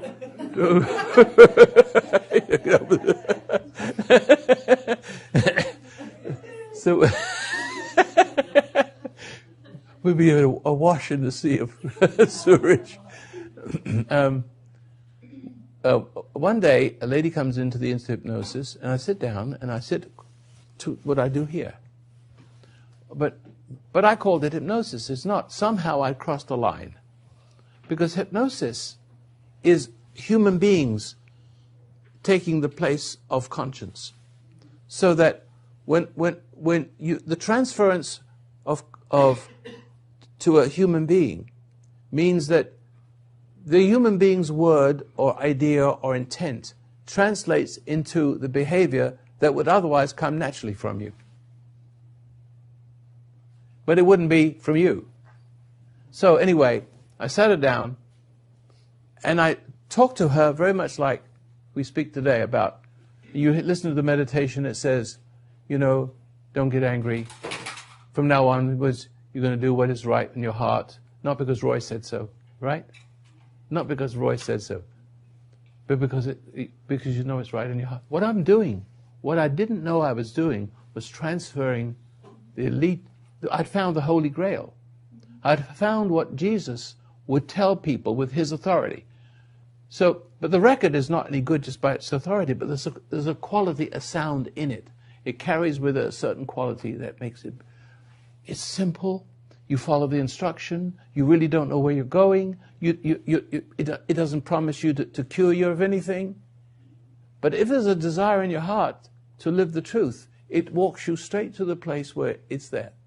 And all of a sudden, you're better and you can't explain it. Is that right, young man, back there? Right? Yeah. See, you discovered all of a sudden you didn't get upset and you couldn't figure out, how is it I was angry all the time and I'm not anymore? It's because the light of truth is in you, and I've verbalized it by saying, but you see what it is that something has entered into you that wasn't there before. And that is the rightful, he's your rightful owner, he's your rightful boss. See? And so he is now dictating how you should be. And how you should be as a patient, calm individual, enduring everything. And as long as you understand that gift you have of not being resentful is the gift of forgiving other people, for they know not what they do, any more than you knew what you did. So you have to understand that people don't know what they're doing. They don't know how mean they are. They don't know how cruel they are. They don't know how surreptitiously submissive they are. Sickly submission, right? So you almost have contempt for people like that, miserable little squirts. You want to eat them for breakfast. See? So she says to me, when I got home yesterday, I did a little meditation, and I discovered that I was patient, just like you said. She said, and that's in the Bible somewhere. I never could be patient before. And so she sends me to a verse and chapter in the New Testament. I never read the New Testament before. So there it is, exactly what I told her. And if you look in the Bible, and I've quoted Bible verses, of yourself you can do nothing, the Father within you doth it. But you don't understand those words. You hear me talking about it right here. I'm just repeating what they knew then. But they understood it then. And it came from a master, somebody who was believable. So where is the believable person? The person that goes to seminary is not a believable person. Is he? He can't be believable because he's believed someone, a man. And even though it goes from generation from man to man, it's got to go from father to son. By example. No, but it's got to happen. We're not going to have a nation otherwise. We don't need, you know who's the minister in my house? Me. And that's the only minister you need is the man. And he has to be tested by the lady and not found wanting. And then she appreciates him. And she loves him. And she loves what dwells in him. And it now dwells in her. Right? And the children love the mother who loves the father who loves God. Who's saved. by the example of him who was sent, to be that example, to revive, to see that the flesh is not the thing, it's the spirit. He said, fear not those who kill the flesh, fear those who kill the spirit. And what do you have in America today but murder of the spirit? And you murder the spirit, the body is just something you can just do what you want with, just flesh. And that's how dictators look at you. That's how governments look at people, those who govern you. Self-governance. But you have to find the true self. And remember, now we come back to the point of what we did before. There is no freedom. I disabuse you the idea you have. This is not a freedom. I'm not free. Do I look free? Yes. Am I free-spirited? Yes. But I tell you, I'm not free. Because I don't do my own will. So if I don't do my own will, I'm not free, am I? Now look at your Lord's Prayer. It doesn't say you're free. It says, Our Father, my Father, who art in heaven. Where's heaven? Within you. Quiet. Hallowed be thy name. Not my name. Get it? Thy kingdom come, thy will be done, not my will be done, or anybody else's, on earth as it is in heaven, where that is. Give us this day our daily strength, bread. And forgive us our trespass as we forgive. Bingo. The little word as is Clinton's if, is. It's a little word, but it changes the meaning of everything. Forgive us now as we. So we are forgiven. That's what Jesus says. If you believe me, my Father says you're forgiven. Believe it, because He's believable. It takes care of everything. Come to me, all of you who are heavily laden, and I will give you peace. It's instant. There's no more struggle. But there is later on memories coming to the surface, but they're bearable. They're bearable memories. Yeah, I see it. And it's a twinge, and it's gone. And after a while, there is no more memories because they don't pile up anymore. You're forgiving as you've been forgiven. Isn't that simple? You don't have to be the bully. You don't have to be the victim. You can stand up and say, is my eye hurting your elbow?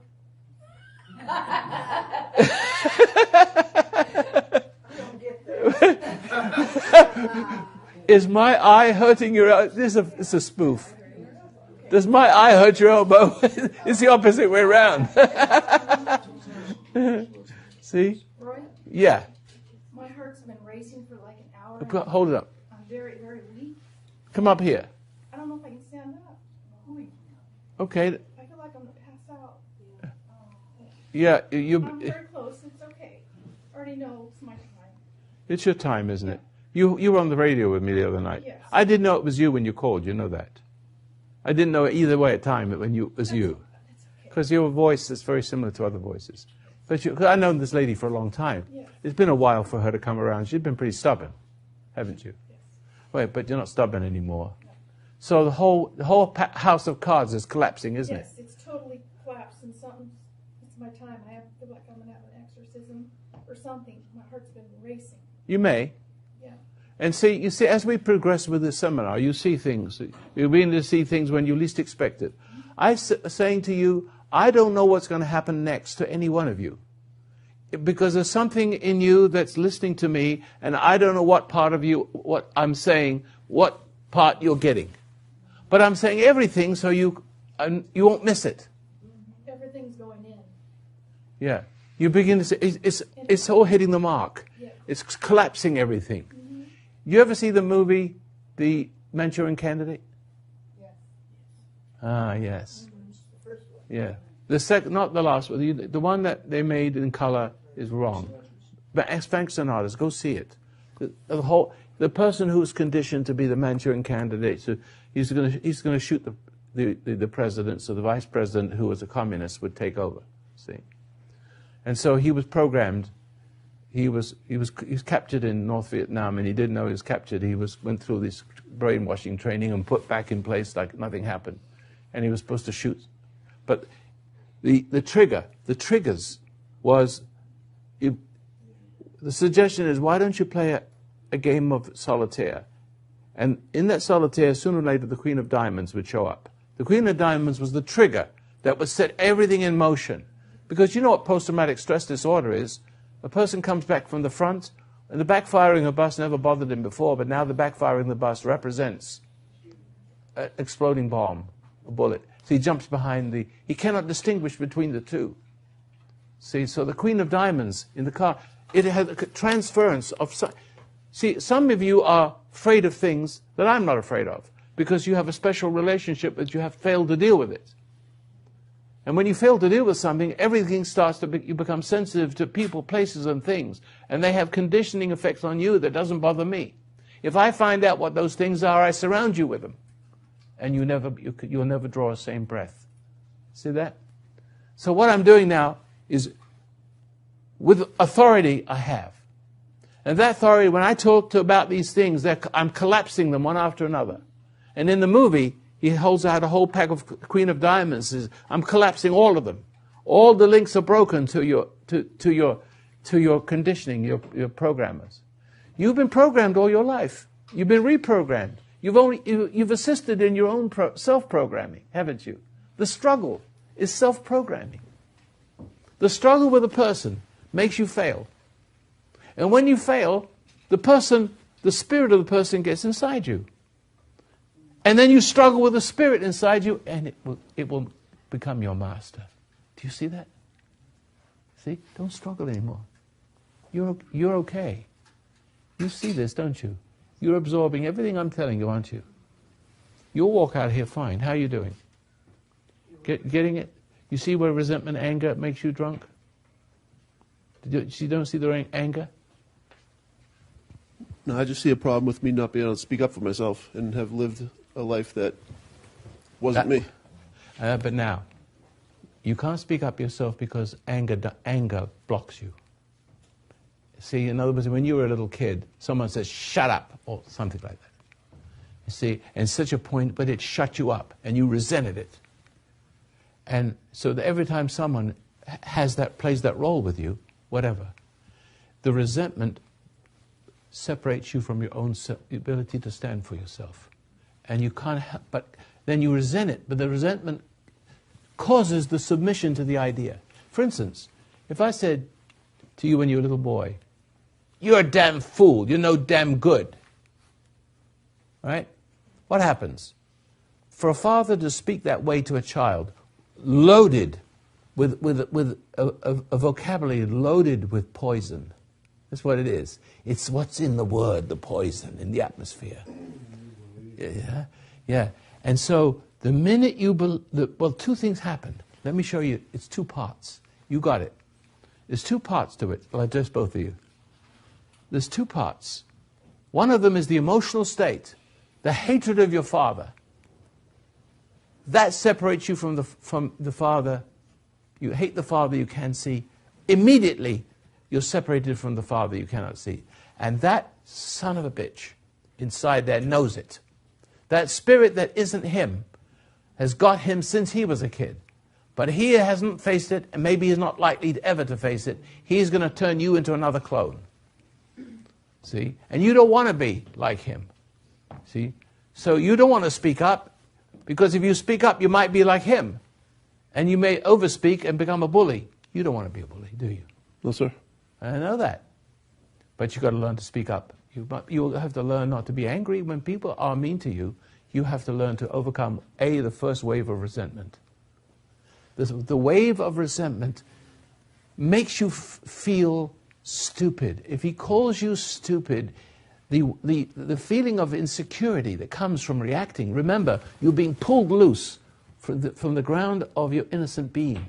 You're being separated in that moment by resentment. You do not know the psychopathology of it.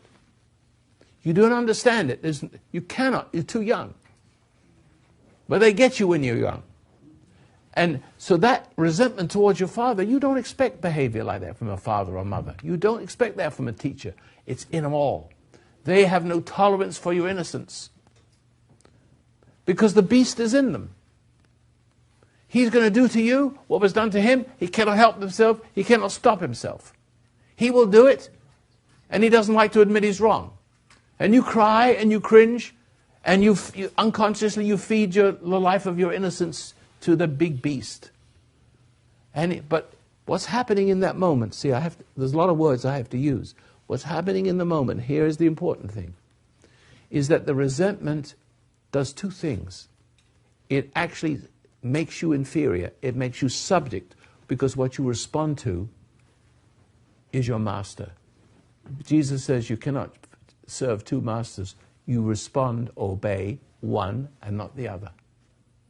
So when you're small, before you have a chance to understand what's happening to you, they get you. And they pull you away, and now you hate your father.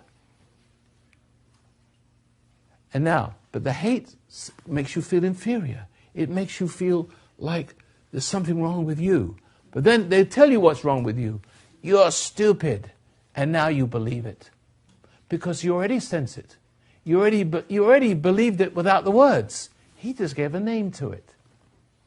See that? And so, the cure lies in, for you, when you leave this room, when people are out of order, if you can watch the irritation that precedes it and wait for it to pass, maybe you don't need to say anything.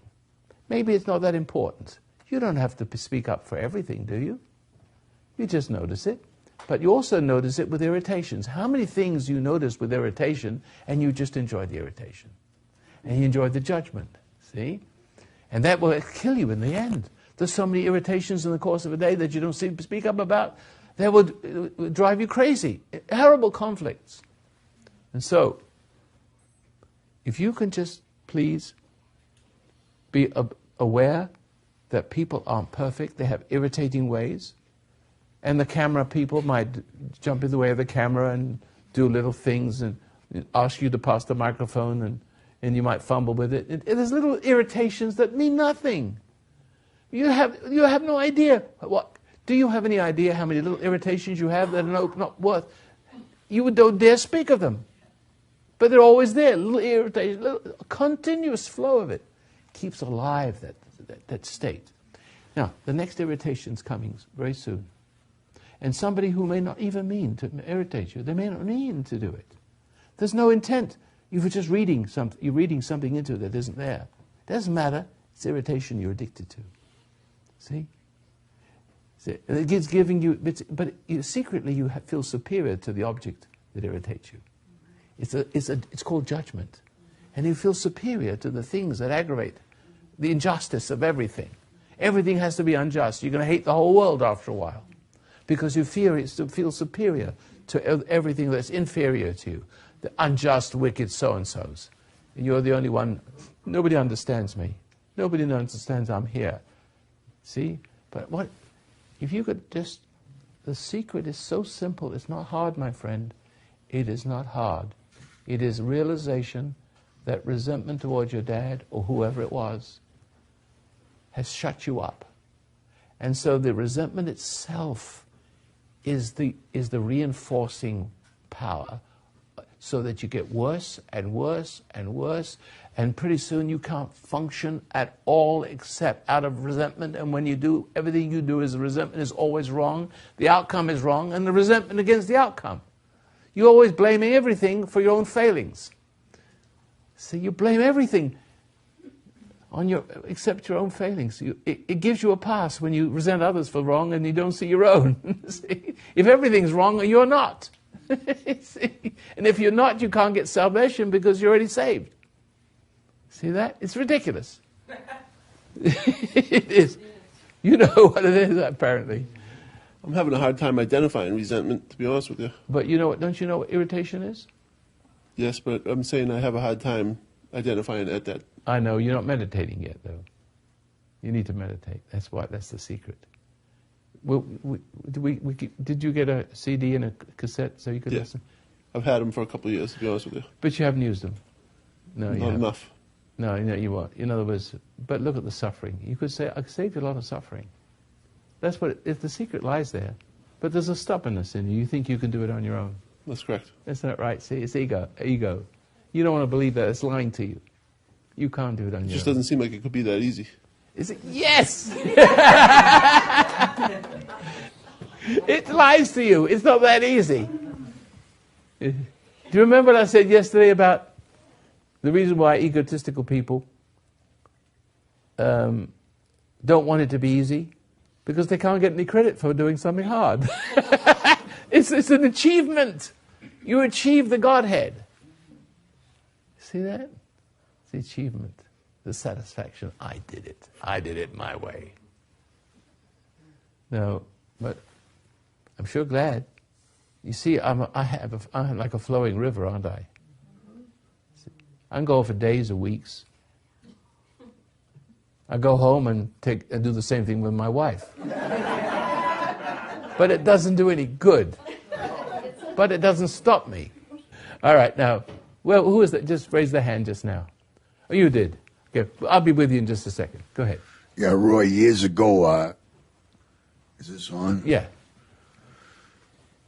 Years ago, I was introduced to your meditation by somebody I used to listen to, and because that was 29 years ago. Good Lord. When I do remember the LPs. And it was working, and here's what happened, because I remember you saying before that a lot of strange things would start happening when you start meditating. And I think I said this yesterday, that my parents were trying to do everything they could to stop me from meditating. Like, they'd be knocking on my door. I'd have the door to my bedroom closed. And they take away the meditation after a while. They take it away. And it got to the point my father even took a screwdriver to unlock the door. They would be banging on the door and say, "What are you doing in there?" And this is the point I stopped meditating. After meditating once, I laid down on my bed, and I felt something uncontrollably rolling in my stomach, and it scared me. And that's when I stopped. Well, that's what you heard. That's what you saw coming out of the lady. See, and not so dramatically with my friend a few minutes ago. How are you feeling? Very weak. Good. Something in you's dying. It's dying, and I want to live the rest of my life with purpose. And it's all the way down to my toenails now. And I'm very appreciative for the spirit that I have, because it's a really good one. You're dying. Yeah. But it's not you that's dying. Right. A lot of people feel when they meditate they're dying. And well, I had an exorcism. Remember, I called last Wednesday, and it came out. And then I had a dream the next night. I was standing in a hallway, and it was a spiritual sight that I had, and I felt a presence. And I saw it, and I could hear it, and the sounds it made. And then I felt paralyzed, and I cried out to God, and it went away. Good. But I was very close. But the cry wasn't artificial. No. It was natural. Yes. It was the natural cry that you're in a swamp and you cry for help. It's a natural cry. Yes. But it was an inward cry.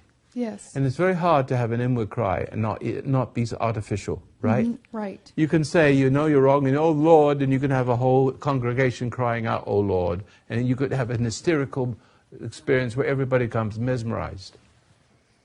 And they think they're being saved. It's not that way at all. It's the way it's happening to you now. That's right. So I feel in the wilderness right now. I feel stupid. I feel I feel disconnected though from my mind and my thoughts, and I've let go. But I don't know where I am. That's fine. Leave it alone. I'm not afraid now. I was before for about a week and a half. Listen to these words. Though I walk through the valley of the shadow of evil, thou art with me. How does it go? The Lord is my shepherd, I shall not want. He lays me down to lie down in green pastures. He restoreth my soul. Though I walk through the valley of shadow of death, I shall fear no evil. And there's something about follow all the rest of the days of my life, and I shall dwell in the house of the Lord forever. Right? But these sentiments echo through the centuries of people who try to put into words what is very difficult to do. But in your New Testament, it's beautiful. Even the terrible translations, because I got 26 translations, and you find it says something, the translation tells you something different very often than the one before. So it's very confusing. But what I'm doing here doesn't need any translation. If I can get you to be still and quiet and talk to you about the vital something, that part of you, the place where you can go from here to there, inside you, and experience the gift of salvation, that's all there is to it. The rest of your life is an unfolding like a flower unfolds from a seed. Like you unfolded from a seed. A huge, complex human being, self-functioning, self-regulating. It was until you got ambitious. That's right. See? That's right. And so then you had to regulate, do the regulate. That was the gift I had. What would you say? I know exactly what you're saying. Good. You got too ambitious. Yes. Got too greedy. And you got a Came little... from nowhere. It just... I know. It's just... It happens to all of us to some way. Can you have a microphone? Go back to him, please. Thank you. Well, the whole non-smoking, I Can you stand up so I can? I can see all of you. Oh, that's Hi, my nice. name's Dorian. I haven't started smoking since yesterday, or I stopped. You haven't smoked since yesterday. It's the strangest thing. He's the gentleman that I stopped smoking yesterday. Remember him? So I don't know. You did something, so you must have helped or something. Come up over here.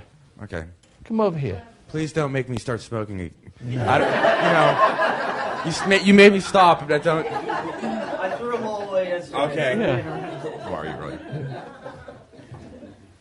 So, I just want you to realize that you care for me, don't you? That's a good thing. That's why, because they're caring, I've translated it into showing you something about yourself, a power you have. That's not my power. I could have hypnotized you and done the same thing. I hope I haven't. But because the hypnosis is and helping you to find your own selfhood, your own power, is they look the same. I could produce the same effect with using hypnotic states, and I know how to use that. But I'm going to say this to you, so I want to be transparent with you. I want to be absolutely transparent. I don't believe that you were hypnotized, although it could be. I believe that you know how I did it with you. I said, be aware of what you're doing. If in the hypnotic state, you draw people away from that awareness. You draw them into their emotional states. And therefore, you control them in that emotional state. If you will now apply the principle by which I stopped you from smoking, apparently I did that. I didn't do anything. You did it. So therefore, I want you to know that you have the power to stop being angry. Wow. You never thought of that? I've been talking about it all day. Well, I just woke up. I don't know what happened here. I missed half this, You were sleeping? Yes. In the back there? I was yeah, oh yes, I was sleeping in bed. I woke up Oh, and I I asked my see. roommate, he says, Oh, God, I know man, what's happening. So I just walked in now. I'm like, Oh, man, okay. I missed half of it. You missed, yeah, okay. So I get it. So you've been a pretty tense guy most of your life, haven't you? Yes. And you needed that rest. Maybe, yes. You actually had a good sleep, didn't you? Yeah, it feels great. I know. See that? I know what it is. You're beginning to relax now. Pressures are going away. See, the struggle is going away. Isn't that right? Yes. Something's happening to you. But let me see. Let me really, really, really focus on that very fine apex. You know, the universe has to have a founding principle. Yes. Disease has to make an entry and enlarge itself. Right? Same way. Yes. It's not a disease if it's one germ. Okay. It's got to bring in its friends. It's got to multiply. And so your dis-ease, what you call it, your way of life multiplies to the degree that you're overreacting to the world. You cannot love God and overreact to people, because you become subject. And so the evidence that you have found God is simply this: you have the power to, it's not just the power of everything all of a sudden. The evidence is that this. How can I say this? The evidence that you found the power over your whole life, like you're the mayor of your own city, you're the king of your own kingdom, although you're not. You're given this kingdom, your body, your life. And nothing could rule over you except what you know is right in the moment. And it's always in the moment. You don't know what right is until the moment comes. And then you're given to see it. Because you don't decide what right and wrong is. You don't even have to decide stealing is. Because you may have to steal one day to save somebody's life. You may have to break a window of a drugstore and steal some bandages and because someone's lying on the pavement and you've broken the law. You've stolen. But you can't be so rigid. Don't you see? And the only way you can ever know anything is in the moment. In other words, nothing is predetermined. You don't see through yesterday's eyes. You can only look with today's eyes. But if you're upset and angry, you're always looking through yesterday's eyes.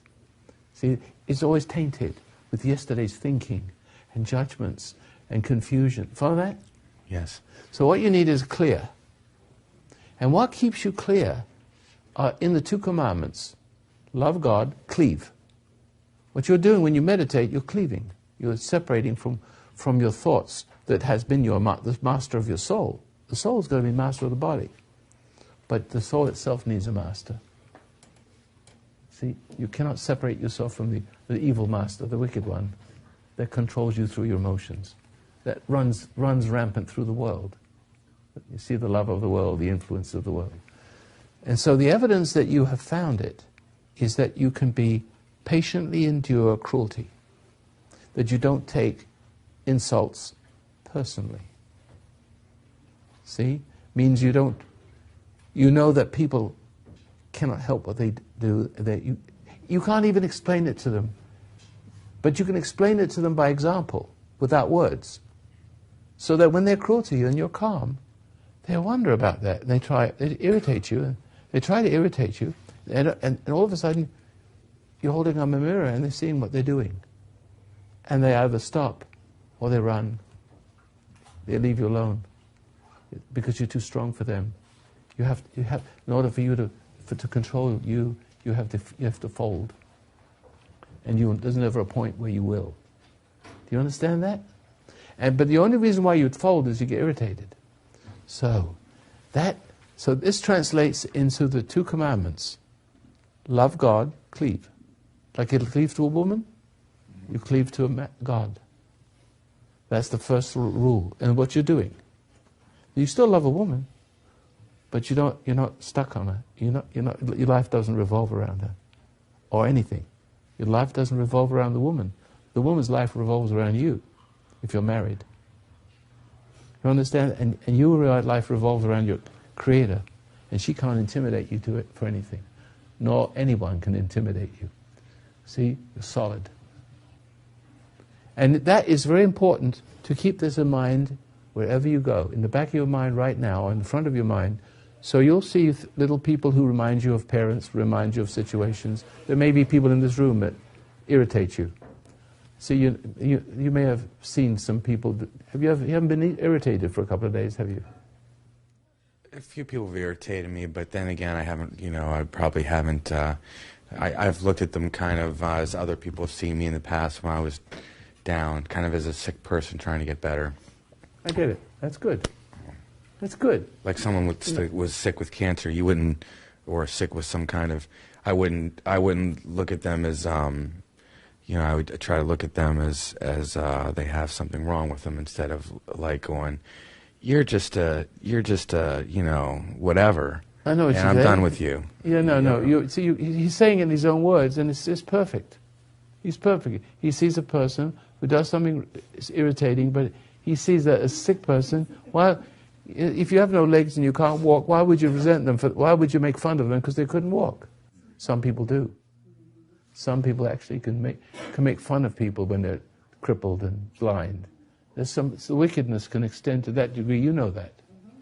But anyway, you got the idea. Now here, so the smoking thing has come from being irritated.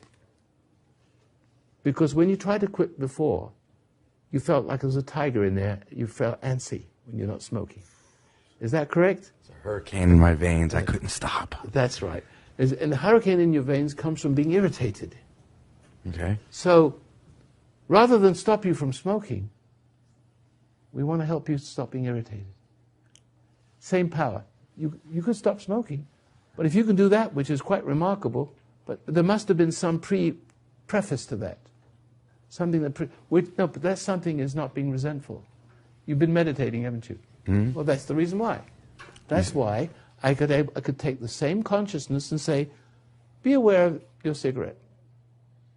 Look at it. Now, understand what it's doing to you. It's poisoning your consciousness and putting you to sleep to your problem. You don't want to be asleep to your problem, do you? No. Right. So you followed my example, and you became conscious of it, and the consciousness of it had the power to stop you. But you didn't have to it didn't take any effort, did it? No. No, just the consciousness of it. Just remain conscious. When you make excuses, what are you doing with your consciousness? You're arguing with your consciousness. You're putting your consciousness to sleep. Drugs, alcohol, everything. Put your consciousness to sleep. You think your conscience is the problem. Your consciousness is not your problem, it's your solution. So the pain of a conscience is a good thing. Okay. Always look at it that way. All right? All right. It's two things. Love God and your neighbor, which means you don't hate them. Forgive them, Father, for they know not what they do. Bingo. Keep it that way. Always.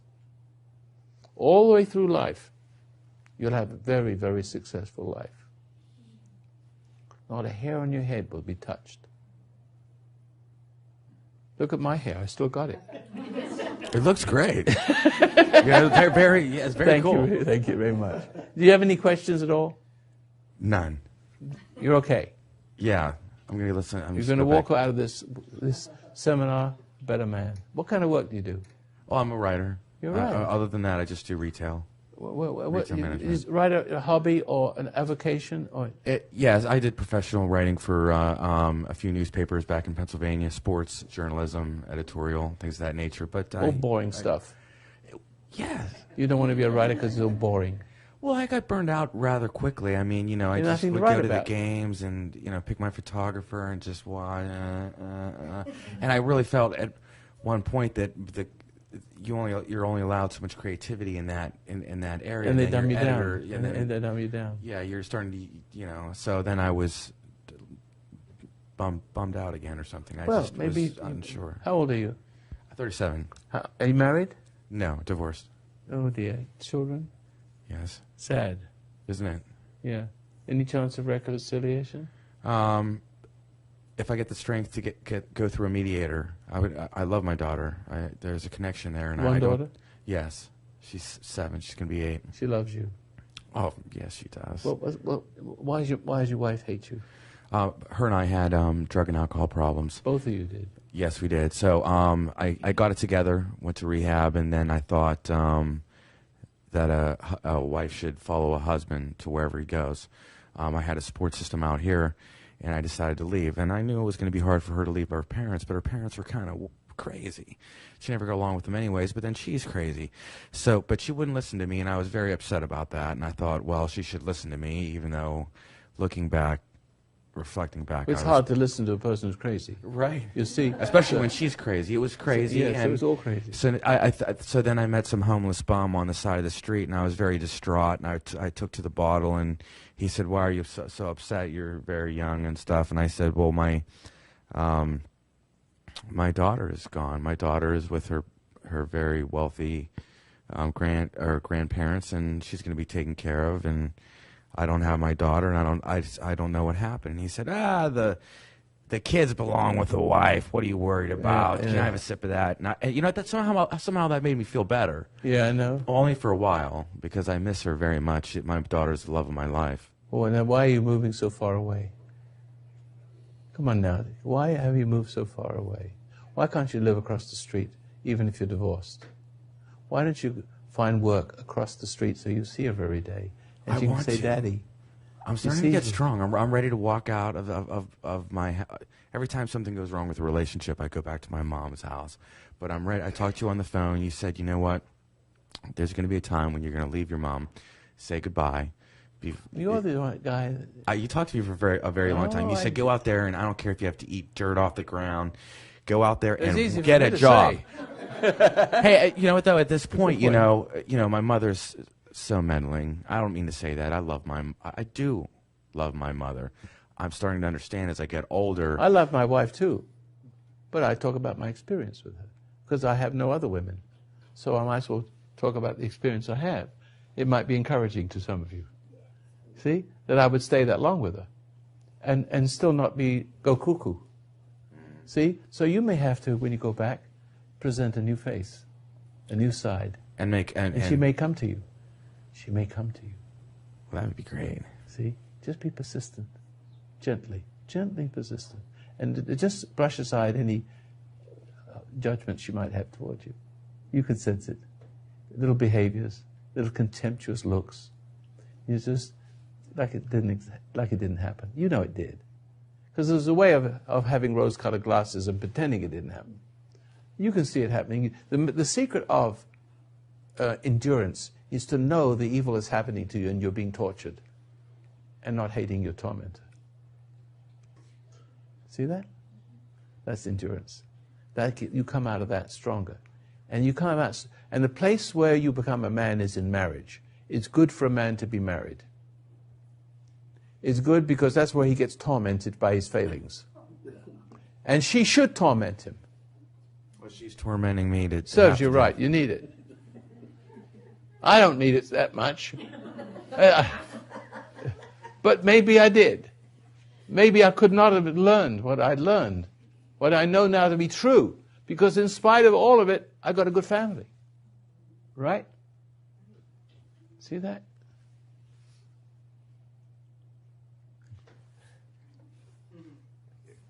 Be good. I will. Who's next? You want to come up? How's your legs? Me? Very weak. You can do it. You're going to feel like... I feel like I'm going to pass out if I stand up. Want to try? I'm embarrassed about the way I look, too. Well, maybe that's the reason why you don't want to try I'm heavy. And maybe that the excuse is I'm No, weak. I really am weak. That is... That's all right. She's so weak she can't hold the microphone. My arms are limp. You want me to come up? No, not if you can't. I think we're going to be making a break soon. Now, anybody? Oh, you're actually doing it. Come on. There you are. Come and sit down with me and have a chat with me.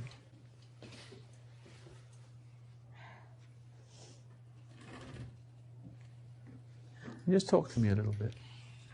I mean, where did it all begin? What? What began your life, this broken life you've had? What created this super ambition to succeed? And the other night we got talked. Out of control. Both parents were alcoholics, and it was a very frightening time for about 5 or 6 years. Yes. And when you were a little girl? From about 8 till the time I was 18, it was like a lot of conditioning. You know the movie Mommy Dearest? Yes. There were 2 of those. Oh. And it was like I used to always think that there was no roof on my home at my house. And I felt all the hell was there. And I was the parent of the family. And I'm a triplet, and I'm the strongest of the 3 of my sisters. So you had to take care, you had to parent your parent. And then I had a brother, but I was stronger than him. And he became weaker and weaker and then just left the house. And so I left the house when I was 18. So let me stop you there. So you took responsibility to help to bring up the kids? Yes, I always watched out over my sisters. Yeah. And so, but you did it begrudgingly. Because your young life wasn't yours. But responsibility was pushed on you. Yes. Because your parents abrogated that. They ran from that because they were drunk. They couldn't bring up. So you saw, rightly so, that you had to be a parent to your siblings, right? Yes. But the problem is, you resented having to do it. And I know I'm right on this. You did it begrudgingly. Is that correct? Think about that for a minute. See if I am. In other words... Yeah, I had a lot of energy, and maybe it was an inordinate amount. Yes. Now that I'm remembering, I was incredibly physically strong. And angry. Yes, and maybe that was the energy I ran with. That's correct. And that's the energy of compensation. See, when you're angry, when you are violated by your parents since you're a small child, that violation, that disturbance called being resentful towards parents. Naturally, can you help being resentful towards parents who are alcoholic? You can't help it. Yeah. I'm not going to lay that blame to you, because you got your parents' hatred in you. They hate each other. They're hateable, so you hate them. It's infectious. Mm-hmm. The trouble is, it separated you from the unfolding of your own life. That's right. You had to live another life that wasn't yours. Mm-hmm. But and part of that life was to help to bring up the kids and protect them. Mm-hmm. And that's a good side of you. Mm-hmm. That's a good. The trouble is, you did it with the anger that you felt was the anger that you ran on, and the anger that you run on like that is always egotistical.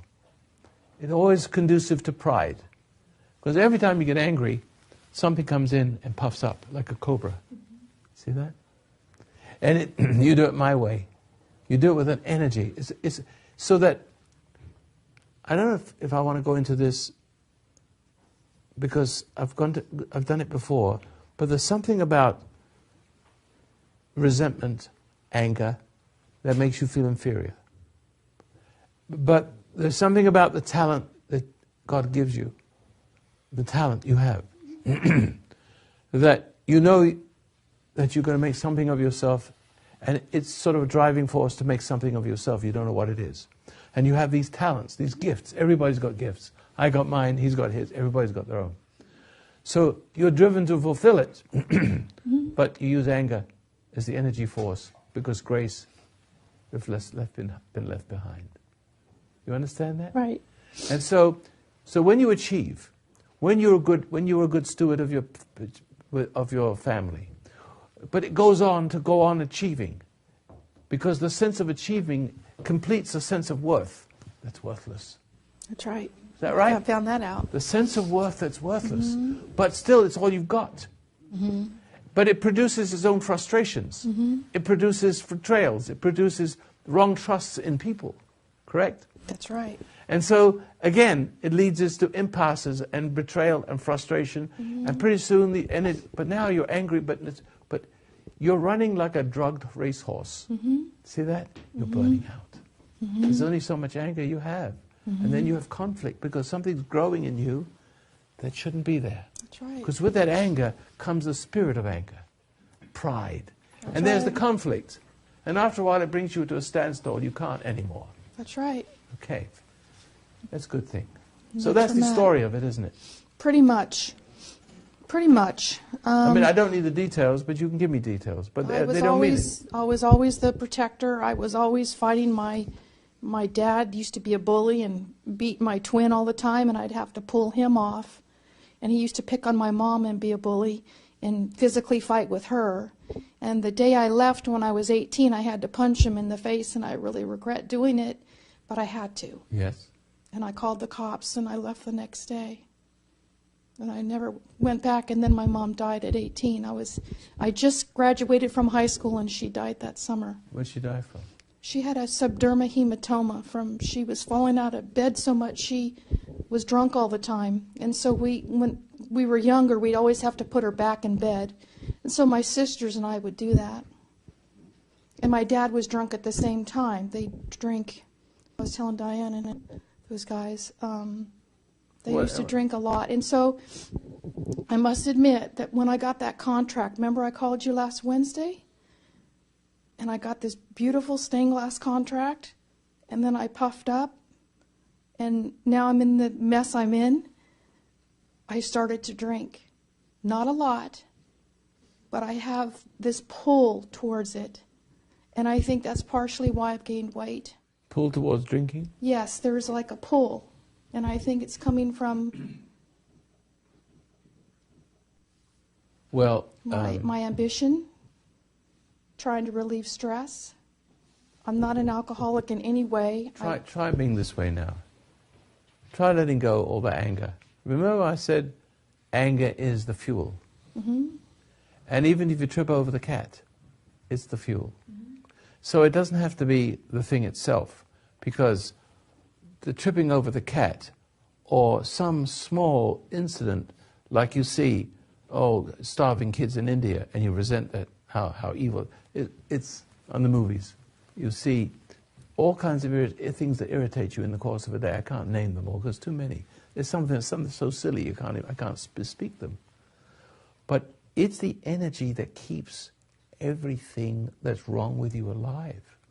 It's the fuel of pride. Mm-hmm. And if you rob it of the fuel, the pride dies. That's what's happening. I feel it. I'm not engaging in my mind right now, Roy. Yeah. I'm somewhere else. I know. And I don't know where that is. I've known you for a long time. We spoke about things, but it didn't sink in. You came for consultation. It's ready now. See, it's usually we're ready when we can go no further. Then there's no more down. There's no more down. There's just up. Right. See that? It's I needed those catastrophes and my real estate catastrophes to happen. You need it. It's like it's all meant to be. Good thing. And it's all being like arranged. And now at my house, it's like the phone stopped ringing. And I can feel the stillness, Roy. And everything is just stopped. And I'm in this place and I feel it on the outside. Your world isn't working for you anymore. Right. Now. And it's a scary place, I have to tell you. It's very scary place to be. It is. And for 2 weeks, I didn't know if I was going to make it. Anybody identifying with it? You do. See, look. Well, it is a total collapse of the old system. Absolutely. In other words, it's the collapse of the world around you first. Yeah. Because the world around you, if it's working for you, it shores you up. Mm-hmm. See that? And after, when the world doesn't work for you, then it leaves you barren, huh? Empty. Yeah, but I have a really deep love for Jesus. I'm sure you do. It's deep down. It's in you. See, when these things happen to you, stand back and let God do it. See, so in other words, don't get involved in your own salvation. Just be an observer. See, be an observer. And watch. And you can actually watch quite calmly as this thing does its conniptions. Yes. Can you stand so I can see you? Because you're kind of hidden behind people. Thank you very much. Can these things... I think you have said this before, that these things can leave quietly too. That not everybody's experience is going to be the same. Leave quietly. And I ask because, again, I'd like to know, because I've wondered, do you have to have that experience to know that it has left? It can leave very quietly. Okay, and all of a sudden you wake up and you said, "Wow, the burden's lifted." It's very simple. So it can be that simple. But she's been tormented a lot. Mm-hmm. She's resisted a lot. She's struggled a lot. She's tried to deal with it herself, haven't you? See, that's the problem is made worse because she thought she could do it. She could deal with it. There's a certain arrogance that gets strengthened, right? Mm-hmm. See? You'll be all right. Oh yeah. I'm glad you came up on the stage. I'll lose 30 pounds now. You probably just lost 30 pounds. Yes, please. As she was describing everything that she was going through, as she was describing everything, you described that your heart was racing, and everything she described I was going through. Through herself. And I was like, how in the world am I thought I was the only one who had this lump in my throat. Like something choking you. Yeah, and I've had it. You know what that is? That doesn't want you to speak. See, I know. It's something that represses. It won't let you express your true self. It will express otherwise. I know. You're going to be all right. You're going to be okay. You're going to be fine. Don't resent. Don't get irritated with it. See, it's not you.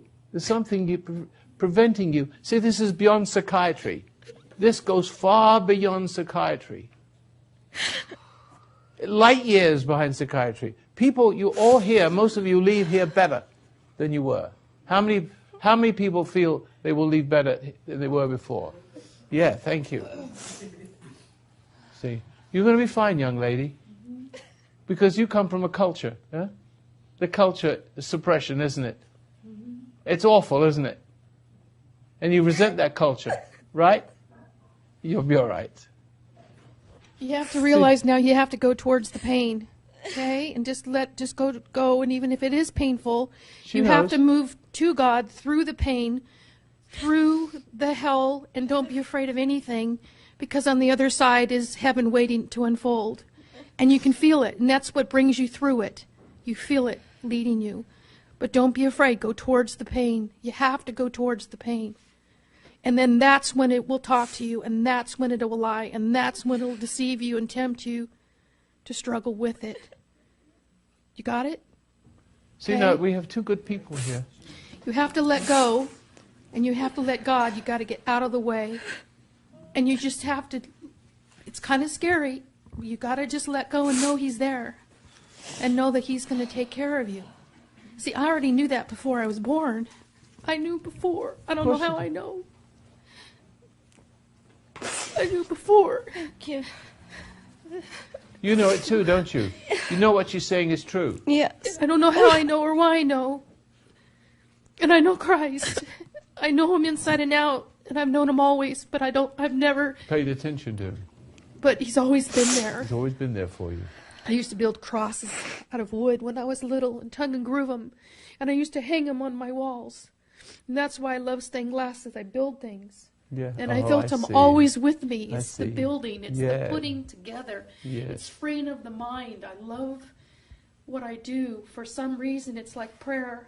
And I love to give. It's something that's going to last. But now it's culminated in the realization of what all these symbols were for. That's right. What's your name? Sarah. Sarah? Are you from this country? Yes. But you come from a culture. No, What is it about you? I'm so weak. You won't speak up for yourself? Yes. That's what's important. Do you understand what I said yesterday about speaking up for yourself is where you cross the threshold? And if you stay behind that threshold, if you want to ride a bicycle and you're afraid to ride the bicycle and you won't get on it, how would you ever ride the bicycle? How would you ever do things? You got to cross the threshold, right? Yes. So you have to cross the threshold. So there's going to come a time in this seminar that you're going to have to tell somebody, excuse me, that's my chair. Or whatever it is. See? So I tell you something. My first name is Sarah. My nickname is Eli. But for some reason, I couldn't even correct the first person and don't call me Eli instead of Sarah. So now everybody here is calling me Sarah, except for Francis, who I met on the plane. Your name is really Eli? That's my nickname. Oh, nickname. And I'm just, which one's which? I'm confused. Exactly. I've caught your confusion. I can't even speak up for myself on something as simple as call me by my nickname. It's Eli. Okay. You know? You would like me to call you by your nickname? Yes. Okay. But Eli was more outspoken in biblical times. I know. My dad named me after Elijah. Yeah, Elijah, that's right. But look, Do you understand how important? You know what keeps you from speaking up? That irritation. I know. And submission. In other words, you cringe before authority. Yes. And you can't do that anymore. You have to. There's got to come a time, even though you have fear, because anger and fear are connected. So when you feel fear, it's the result of a form of anger. And so therefore you have to transcend that anger and with a strong, gentle voice say, excuse me, is my eye hurting your elbow? Oh, that's my chair. Please get up. And with a strong voice, not please, it's my chair. It's got to have a strength that has force to it that's not your force. I know, but I always overcompensate. I'm too nice or I'm too mean. And it doesn't work. No. It doesn't work. It doesn't work. Well, my dear friends, okay, we'll make a break now.